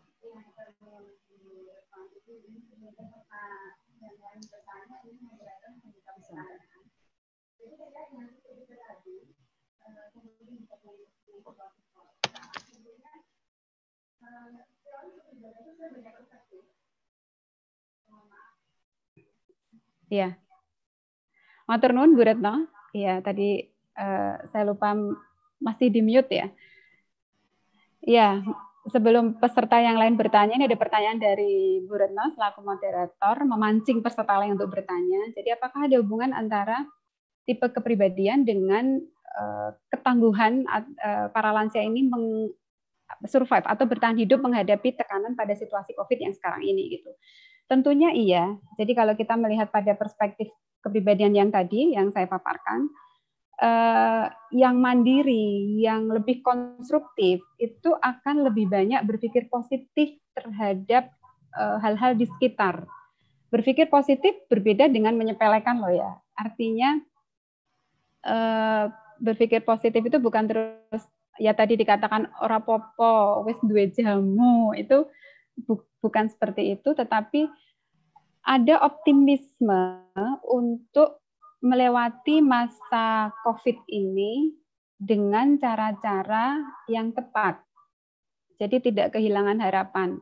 Berbeda dengan tadi yang pasrah, kemudian yang menyalahkan diri sendiri, yang kemudian kalau kebetulan membawa penyakit bawaan, maka cenderung merasa, ya ini berarti saatnya waktuku meninggal dan sebagainya, atau justru makin tidak mau berobat karena tidak ada harapan, penyakit makin banyak dan seterusnya. Ya, itu tentu berhubungan. Nah, dalam psikologi tidak hanya kepribadian ini yang menjadi perspektif. Sama dengan kalau kita bicara pada perspektif tipe kepribadian yang introvert ekstrovert, maka lansia yang introvert dengan yang ekstrovert juga akan berbeda dengan cara survive-nya. Gitu.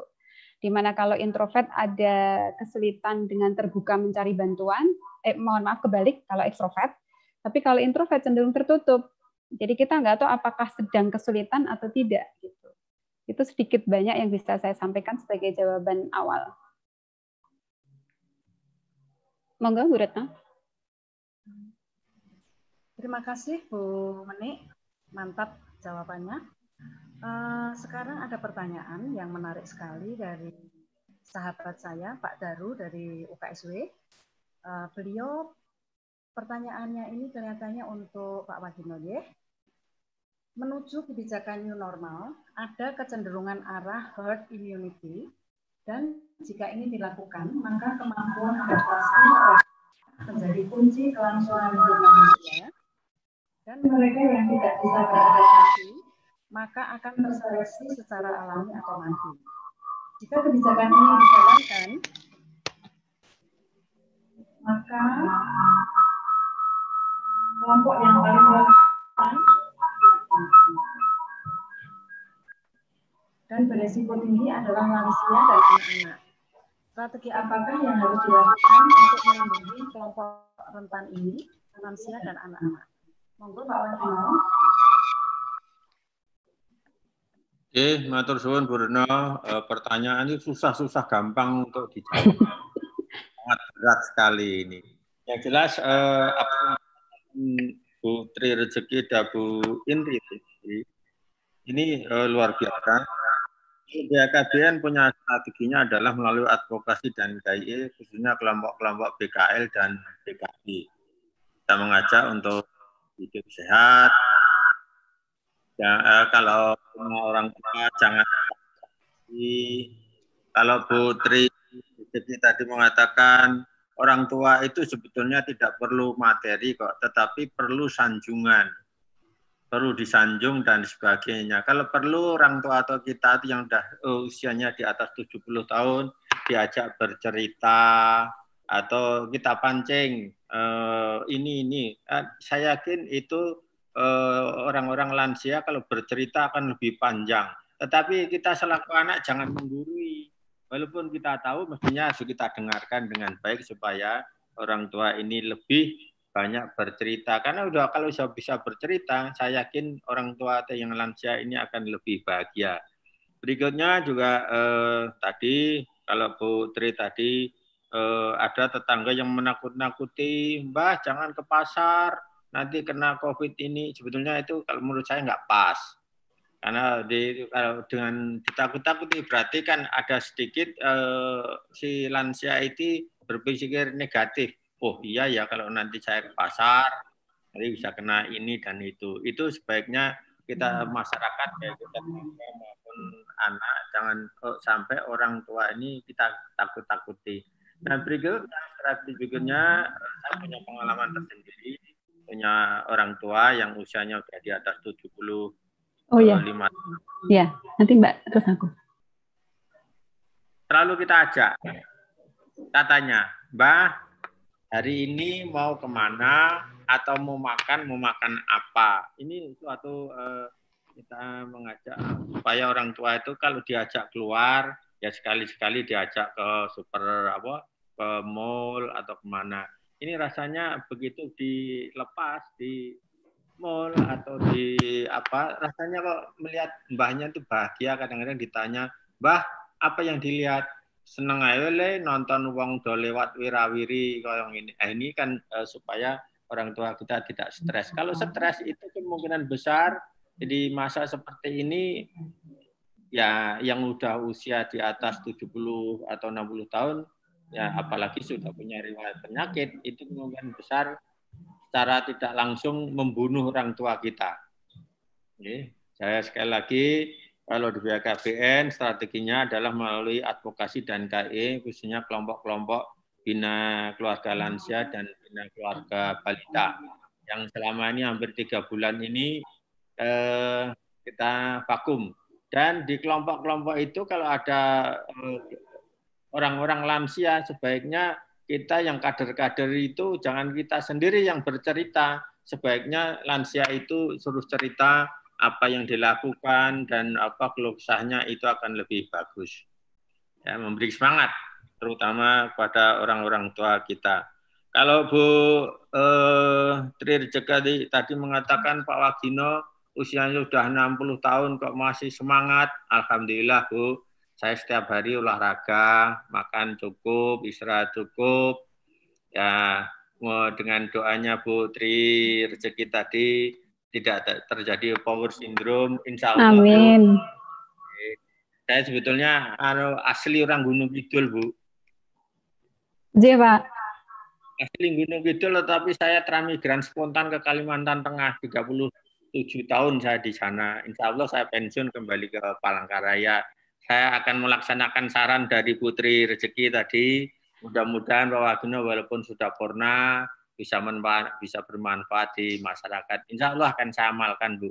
Amin, amin. Karena itu, menurut saya kebahagiaan tersendiri kalau kita bisa berkomunikasi dengan tetangga, dengan kalau kita sering ya tadi Bu Tri tadi bahagia yang terakhir adalah agama, kita sering ketemu di masjid atau musola, itu rasanya ayem.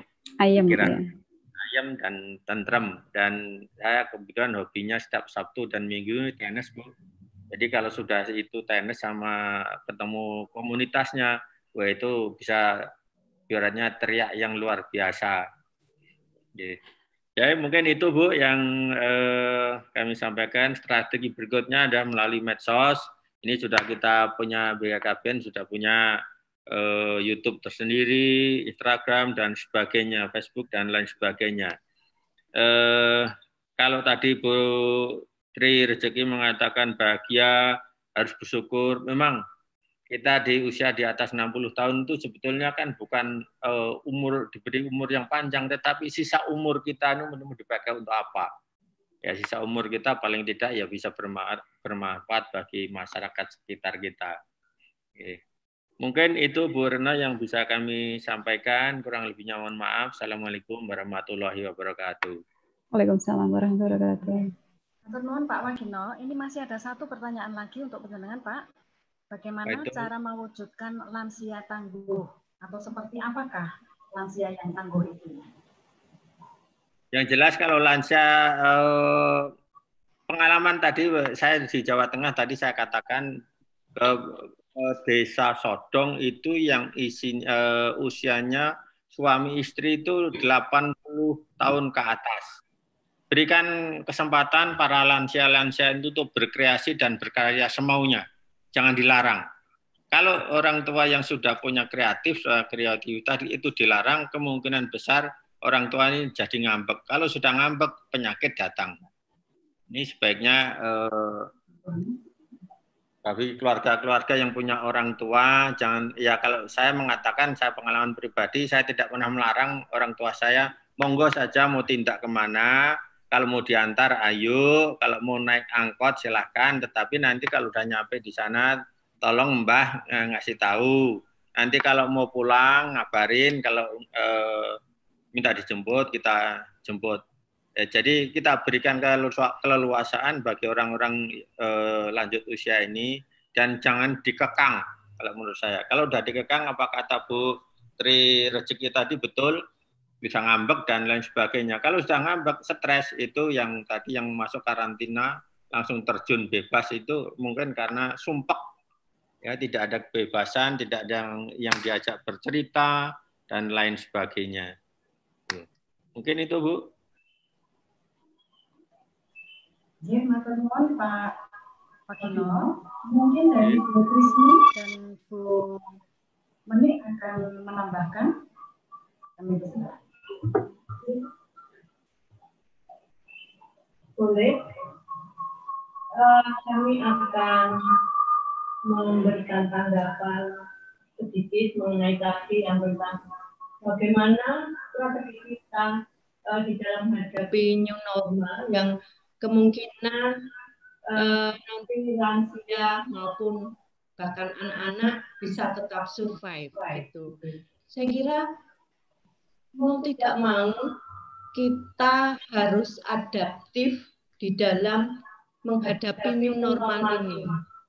Tidak bisa kembali lagi seperti dulu, tapi kita mesti hati-hati mendampingi mereka dan agar mereka tetap menjaga dengan protokol COVID-nya. Jadi itu tetap harus disosialisasikan kepada para lansia maupun anak-anak agar tetap aman, gitu ya. Jadi misalnya kebiasaan berkumpul, cipika-cipiki, orang tua itu senangnya kalau aduh senang ditilii kemudian cipika-cipiki Mbak saiki pun boten nakal. Harus kita gitu, harus adaptif karena mau tidak mau walaupun COVID sudah berakhir, tetap kebiasaan-kebiasaan yang lama itu sebaiknya kita adaptasikan dengan kondisi COVID ini sehingga nanti kita akan lebih aman.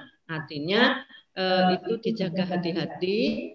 Terus kalau berkumpul ya harus jaga jarak. Itu juga disosialisasikan kepada lansia-lansia kita. Kita selalu mendampingi seperti itu sehingga nanti lansia akan bisa tetap happy, bisa ketemu dengan teman-temannya, bisa membangun integrasi sosial, tetapi kemudian tetap harus jaga jarak.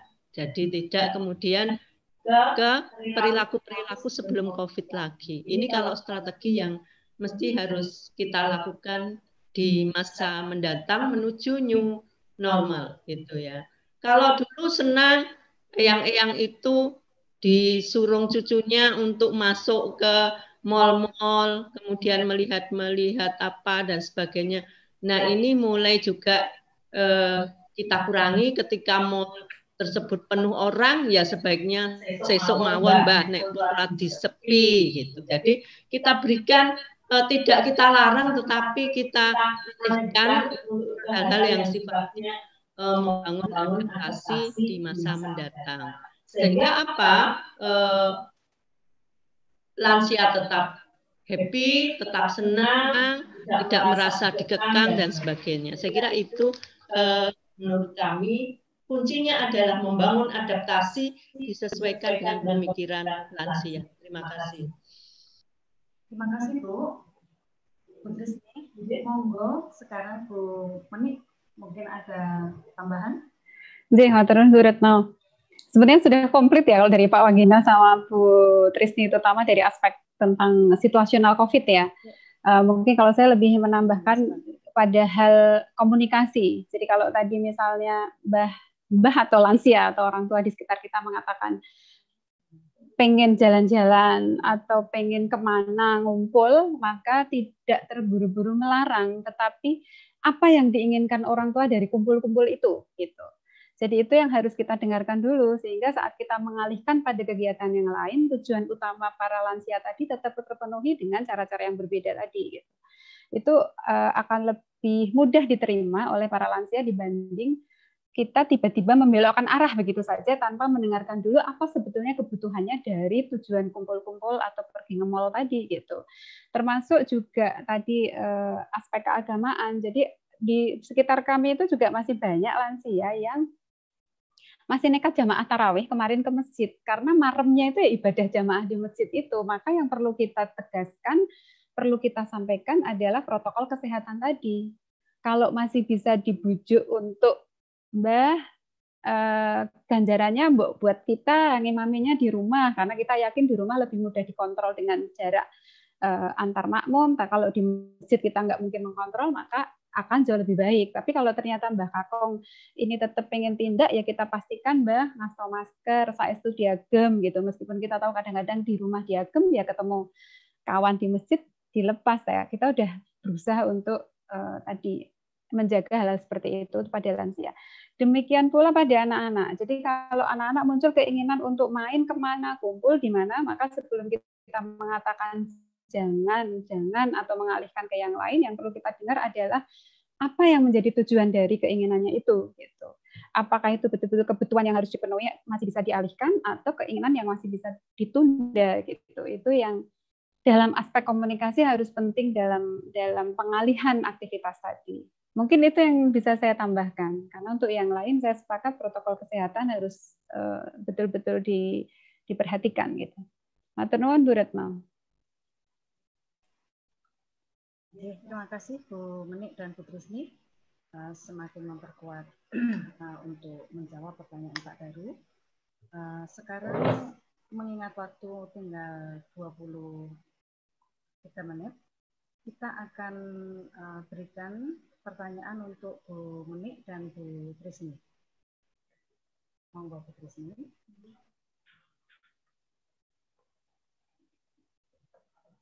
Pertanyaannya sampai? Ruang publik yang penjenengan maksudkan itu yang seperti apa realnya, dan sepertinya jauh pandang dari ahli ketika mengaitkan antara hasil seminar ini dengan realisasi ruang publik tersebut terkait lansia. Terima kasih Ibu Retno. Saya akan mencoba menjawab seperti apa sih sebenarnya ruang publik yang ingin kita buat model untuk para lansia. Barangkali kita tidak bisa langsung membuat ruang publik itu, tetapi juga harus dengan semacam kesepakatan dengan para lansia, misalnya yang diinginkan ruang publik itu seperti apa toh, itu. Kalau saya menduga saja bahwa sebenarnya intinya bahwa mereka ingin bertemu bersama itu disebut dengan ruang publik. Jadi kalau misalnya kita punya lembaga UNS harus memberikan ruang publik bagi para lansia, pensiunan dari pegawai dan dosennya untuk bisa bertemu dan bisa kemudian sharing pengalaman, sharing pengetahuan itu sudah menjadi ruang publik. Dan mungkin kalau di UNS itu bisa kita lakukan. Itu yang sebenarnya kita inginkan, sesuai dengan juga nanti akan sangat lengkap ketika kemudian yang seperti apa yang diinginkan oleh mereka-mereka itu. Oh, pinginnya nyanyi-nyanyi gitu. Kalau biasanya para lansia ketemu, makan, nyanyi-nyanyi, itu juga menjadi sumber kebahagiaan bagi lansia. Nah, makanya kita perlu juga berkonsultasi dengan mereka, model ruang publik apa. Itu. Kita tidak boleh lagi menciptakan ruang publik seperti kehendak kita sendiri atau misalnya pemerintah, tetapi kita harus membangun ruang publik dengan konsultasi juga pada konsumen yang akan menggunakan. Karena kalau kita mencipta mereka tidak cocok, ya mereka tidak akan bisa sustainable gitu. Harapan kita mereka juga senang, kemudian kita mendesain berdasarkan kerangka pikir mereka, dan itu harapan kita ruang publik nanti akan sustain. Saya kira tidak terlalu harus muluk-muluk. Jadi mungkin ada satu ruangan atau pendopo atau apa yang dipakai bisa bertemu, kemudian sharing, kemudian membangun karya bersama, nyanyi bersama, dan sebagainya. Itu sudah menjadi ruang publik. Kalaupun itu tempat rekreasi, kira-kira tempat rekreasi yang cocok untuk lansia itu yang seperti apa ya? Tentunya ya yang tidak naik-naik, yang aman untuk lansia, yang mungkin ada nilai-nilai permainannya, ada nilai-nilai joke-nya dan sebagainya, barangkali seperti itu. Jadi itu memang harus kita konsultasikan. Oh, berarti ada nomor gue. Dia nyimpen apa? Katakan ruang publik kira-kira yang seperti apa? Ini harus uji coba terus. Jadi suatu saat ruang publik kita ciptakan, kita coba evaluasi, kita perbaiki lagi, jadi kayak semacam spiral gitu ya. Ada perbaikan, dan kemudian akan menjadi baik, dan harapan kita akan bisa menjadi sustain. Karena kalau sifat kayak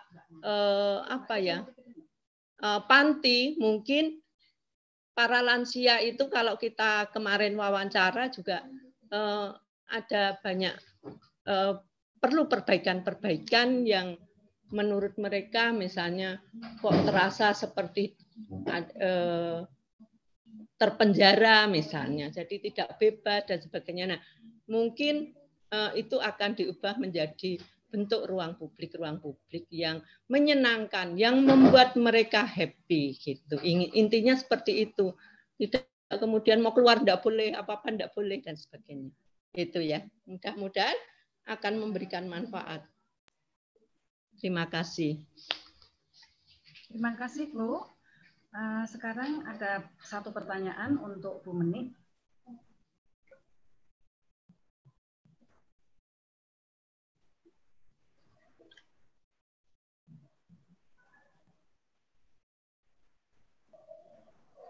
Atau dibacakan aja? Itu enak tuh. Bacakan aja. Wah, ada banyak. Cuma satu, ada 3. Monggo, Bu Menik. Ini dijawab semua atau pilih salah satu? Oke. Yang pertama, bagaimana meningkatkan sikap kepedulian terhadap lansia dari generasi muda sekarang ini? Karena beberapa kasus juga muncul tentang penganiayaan atau penelantaran lansia. Yang kedua, era new normal ini bagaimana mengatasi atau memproteksi kebosanan lansia? Apakah dilakukan secara sistematis? Kemudian yang ketiga, mengapa aspek religiositas merasa dikaitkan dengan agama? Bukankah religiositas sangat berbeda dengan agama? Apakah orang yang tidak beragama dan bisa dikatakan tidak religius? Oke, ada 3 deh. Yang pertama, soal bagaimana menumbuhkan sikap kepedulian terhadap lansia dari generasi muda kita sekarang. Jadi kalau saya berangkat dari realitas, bukan teori ya. Jadi anak-anak itu paling mudah belajar dari contoh yang ada di sekitar kita. Jadi kalau kita itu sering membiasakan peduli pada orang tua. Orang tua ini tidak hanya orang tua kita loh ya, orang-orang tua di sekitar kita, maka kepekaan sosial atau rasa kemanusiaan pada orang tua ini juga akan tumbuh pada anak-anak kita gitu. Tapi kalau kita tidak terbiasa untuk welas asih pada orang tua di sekitar kita, baik orang tua sendiri maupun orang-orang tua di sekitar kita, maka ya jangan diharap bahwa anak-anak generasi muda juga akan punya kepedulian atau sikap welas asih pada lansia. Jadi yang pertama memang perlu ada role model. Nah, bagaimana cara mencontohkannya? Ya, dimulai dari lingkungan keluarga. Jadi kalau saya tadi mengatakan tidak harus orang tua, tapi yang utama dan pertama memang harus orang tua kita. Dan kemudian kita mengingatkan tadi bahwa siklus hidup itu semuanya akan mengalami pada titik suatu saat kita akan menjadi orang tua. Itu pendekatan mengenai realitas yang pertama. Jadi apakah kita ingin menjadi orang tua yang juga dicontohkan tadi ditelantarkan? Maka kalau tidak ingin seperti itu, ya jangan menelantarkan orang tua di sekitar kita. Itu hal konkret yang mudah diajarkan mulai pada usia anak-anak. Nah, apakah kemudian itu efektif? Tergantung keberlanjutan tadi. Apakah contoh rutinitas ini hanya sesaat kita katakan atau juga kita lakukan, dan berapa lama itu kita perlihatkan, itu akan mempengaruhi bagaimana nilai-nilai kepedulian pada lansia ini akan diinternalisasi pada anak-anak kita. Jadi kalau sudah dimulai dari lingkungan keluarga, maka berikutnya adalah lingkungan di sekolah. Kegiatan-kegiatan di sekolah yang peduli pada lansia memang terus terang sangat minim. Lebih banyak itu kunjungan kalau sekolah itu ya kalau nggak di tempat-tempat wisata, kalau nggak ya di tempat-tempat industri, perusahaan misalnya, atau tempat-tempat hiburan kalau itu anak-anak masih bersekolah ya. Jarang sekali ada kunjungan anak-anak sekolah ke panti-panti jompo gitu. Nah, ini mungkin bisa dimulai ada satu kesinambungan antara contoh-contoh ini dari lingkungan keluarga, sekolah, kemudian masyarakat gitu. Jadi bagaimana masyarakat di sekitar kita mulai peduli pada tetangga. Kalau kita tahu dalam satu RT kita ada lansia, maka sesekali ajak anak kita berkunjung. Kalau dalam situasi COVID ya tentu dengan protokol kesehatan tadi, pakai masker dan sebagainya, mestinya dilakukan untuk memberikan perhatian. Entah membawakan oleh-oleh, masakan ibunya, dan kalau perlu saat memasak untuk tetangga kita yang lansia itu anak dilibatkan. Sambil kita bercerita kenapa kita melakukan ini gitu. Jadi sekali lagi tidak bisa dengan waktu yang pendek, hanya dengan satu aktivitas, kemudian berharap generasi kita tumbuh menjadi orang-orang yang peduli. Jadi sekali lagi, keajekan, konsistensi ini harus selalu diperlihatkan. Mulai dari hal yang mudah tadi. Jadi jangan berpikir kalau nyumbang ke panti jompo itu harus jutaan, miliaran, atau kemudian diliput, enggak. Bahkan datang ke sana bawa pampers satu kantong saja. Itu sudah berarti, atau bawa telur gitu, atau bawa apa gitu, itu sudah membuat anak kita peduli gitu pada lansia di sekitar kita. Itu mungkin yang sedikit bisa dilatih di sekitar kita. Kemudian yang berikutnya lagi dari aspek ini kan anak ke lansia. Lansia juga sama. Jadi untuk bisa dipedulikan generasi muda, maka juga ada partisipasi sosial tadi. Jadi bagaimana kita menjembatani interaksi antara generasi lama yang sudah lansia dengan anak-anak yang generasi kita. Jadi sehingga persepsi anak-anak memandang lansia itu kan seringkali dipandang tidak menarik, tidak punya hal yang bisa kita dapatkan atau kita peroleh dari beliau-beliau, maka itu yang harus dirubah. Jadi tadi kalau Pak Wagina sudah mengatakan kalau lansia sudah mau bercerita, sekalipun kadang-kadang ceritanya itu diulang-ulang karena beberapa sudah demensia dan sebagainya, memori itu bertumpuk-tumpuk gitu, maka kita harus melatih anak-anak kita untuk tetap dengan senang hati mendengar cerita yang berulang-ulang itu.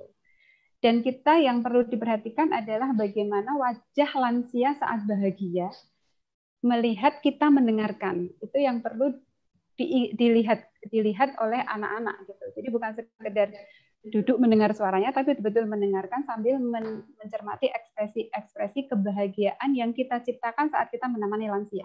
Itu membuat kedua belah pihak, tadi generasi muda maupun lansia itu positif terhadap interaksi itu. Kemudian yang pertanyaan, semoga sudah bisa menjawab ya. Kemudian yang kedua, sebelum loncat yang kedua, saya jadi ingat. Penelantaran lansia ini sebetulnya kadang-kadang juga terjadi karena ketidakberdayaan ya. Sebenarnya tidak hanya pada lansia, tapi juga orang di sekitar. Jadi kalau kita memang tidak mampu tinggal bersama lansia, dalam arti menemani karena kita berada di jauh, berbeda kota dan sebagainya, maka berbesar hati juga untuk tadi menitipkan. Menitipkan dalam arti ini bukan berarti pengabaian, tetapi untuk menjaga lansia kita tidak terlantar. Entah menitipkan tadi bisa relasi tetangga, bisa juga ke saudara yang lain, atau memang perlu ke panti jompo. Nah ini PR juga nih sebetulnya yang di panti-panti ya, agar persepsi terhadap panti itu tempat dalam tanda petik buangan, kemudian bau pesing, kotor, dan sebagainya. Ini harusnya sudah mulai digeser dengan tempat-tempat yang indah gitu, yang tadi kalau anak-anak sekolah juga senang berkunjung ke situ gitu untuk belajar dengan para lansia itu gitu. Itu hal-hal yang dalam hal penelantaran. Jadi kadang-kadang kita memang harus realistis, kalau memang tidak mampu menemani orang tua kita, harus ada orang lain yang mendukung kita. Gitu. Dan ini disampaikan betul-betul ke orang tua. Dan jangan lupakan harus tetap memberi perhatian. Jadi kalau kita nggak bisa berkunjung, entah karena masalah ekonomi, jarak, atau karena COVID, maka teknologi sangat membantu memberi perhatian. Jadi video call itu sudah menggantikan kehadiran kita. Tapi ya tadi betul-betul video call jangan disambi dengan pekerjaan yang lain. Betul-betul taruhlah perhatian penuh saat kita memang menghubungi orang tua kita gitu. Sama seperti saat kita berhadapan langsung. Gitu. Itu yang seringkali terlupa. Gitu. Itu nomor satu ya. Yang kemudian nomor dua tentang new era. Tadi sebetulnya sudah diterangkan oleh Bu Trisni karena ini berkaitan dengan soal COVID. Gitu. Memproteksi lansia tentu dengan protokol kesehatan tadi penting gitu. Dan tidak harus tiba-tiba dilarang. Yang pertama adalah apa yang diinginkan dari kegiatan itu. Yang kedua agar tidak bosan ya tadi harus memang kreatif mencari kegiatan pengganti. Ya mungkin sedikit juga mempromot kegiatan besok tanggal 29 ini juga ada seminar di PPKG tentang bagaimana membuat halaman rumahku itu menjadi sumber panganku. Nah ini sebenarnya bisa menjadi kegiatan yang mengatasi kebunan pada lansia. Gitu. Jadi lansia itu bisa berkebun dan berkebun tidak berpikir tentang berapa hektar tanah yang dimiliki, di pot-pot, kemudian hidroponik dan sebagainya. Ini juga selain aktivitas fisik sebetulnya juga melihat hal-hal yang hijau, memetik tomat dari kebun sendiri, sekalipun hanya 1-2 genggam, kemudian 1-2 biji dibagikan ke tetangga atau diberikan ke cucu saat datang, itu sudah sumber-sumber kebahagiaan. Jadi meskipun di rumah, bagaimana caranya tidak bosan. Atau tadi membuka kembali foto-foto lama, kemudian diberikan album foto baru. Meskipun mulai agak susah sekarang cari album foto karena sudah berganti dengan digital, tapi kita bisa kreatif membuat album bersama orang tua untuk kemudian menggeser setiap foto ini ke tempat yang baru sambil bercerita. Nah, bercerita ini apakah kita harus datang? Enggak, di video call tadi bisa. Mbak, sudah berapa foto yang dipindah, foto tentang apa, aktivitas apa, gitu. Nah, ini memang harus kreatif, gitu. Dan ini mesti harus bergantian. Jadi sekali lagi, nggak bisa semuanya hanya kita sendiri. Jadi saudara-saudara harus kita libatkan, tetangga, cucu, terutama tadi kaitannya dengan pertanyaan pertama, generasi kita memang harus dilibatkan untuk interaksi sosial dengan lansia kita. Kemudian yang ketiga, iya betul. Sebenarnya religiusitas itu dalam hal ini berkaitan dengan soal agama. Iya, karena religiusitas berbeda dengan spiritualitas ya. Kalau religiusitas memang kita akan berbicara tentang bagaimana tatanan agama itu dipraktekkan dalam kehidupan kita. Jadi kalau orang tidak beragama, enggak religi, orang beragama bisa religius, bisa enggak. Gitu. Dilihat bagaimana praktek agama itu dilakukan dalam kehidupan sehari-harinya. Jadi memang ya berkaitan sih, tidak salah dengan pertanyaan ini. Mengapa aspek religius dikaitkan dengan agama? Bagian dari agama. Mungkin yang berbeda adalah spiritualitas, mungkin yang dimaksud oleh siapa penanyanya, tidak disebut namanya. Kemudian apakah ada orang yang tidak beragama lalu bisa dikatakan tidak religius. Iya, kalau agama terkait dengan religiusitas, tapi spiritualitas mungkin juga tidak kemudian identik dengan soal beragama atau tidak gitu. Begitu mungkin yang bisa menjawab untuk yang ketiga. Jadi kalau dikatakan religius pasti berkaitan dengan soal agama. Gitu. Monggo, mungkin ada lagi atau sudah habis waktunya? Saya kembalikan pada Bu Retno. Bu Meni, terima kasih sekali Pak Wagino, terima kasih Sama-sama. sekali Bu Trisni. Hari ini kita benar-benar mendapatkan banyak wawasan dan ilmu terkait dari aspek sosiologis, psikologis, terkait dengan lansia.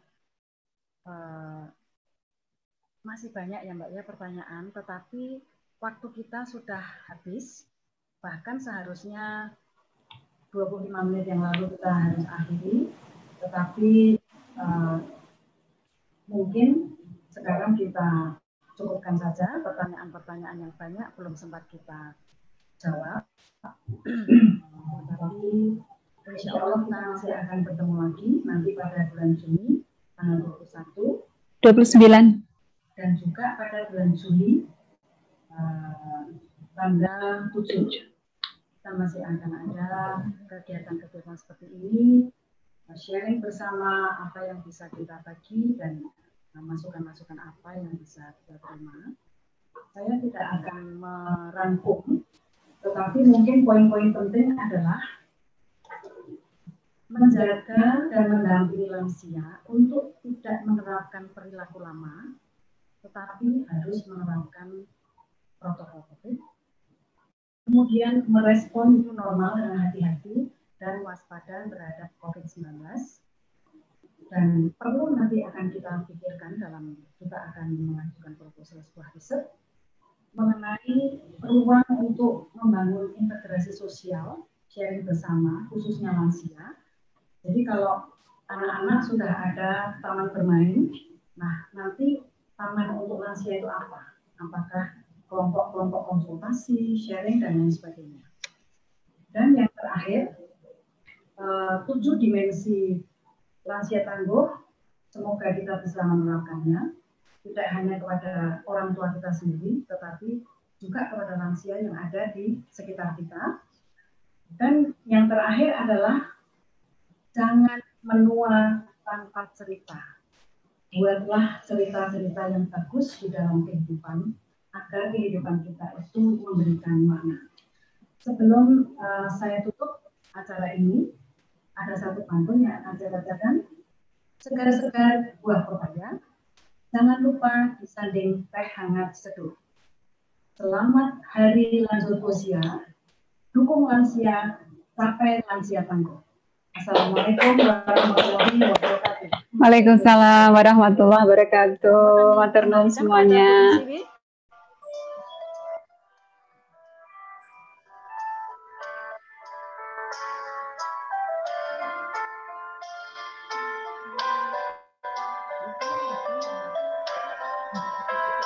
Terima kasih atas diskusi yang sangat menarik dari Bu Retno dan juga Pak Wagino, Bu Trisni, dan Bu Meni. Terima kasih atas materinya.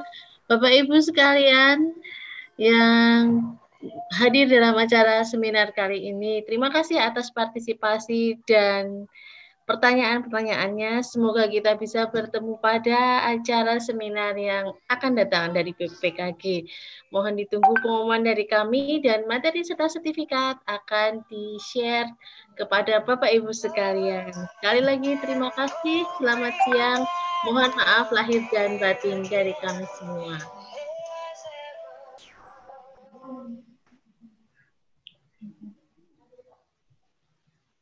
Terima kasih untuk semua OPD se-Jawa Tengah, sukses untuk PLKB. Selesai.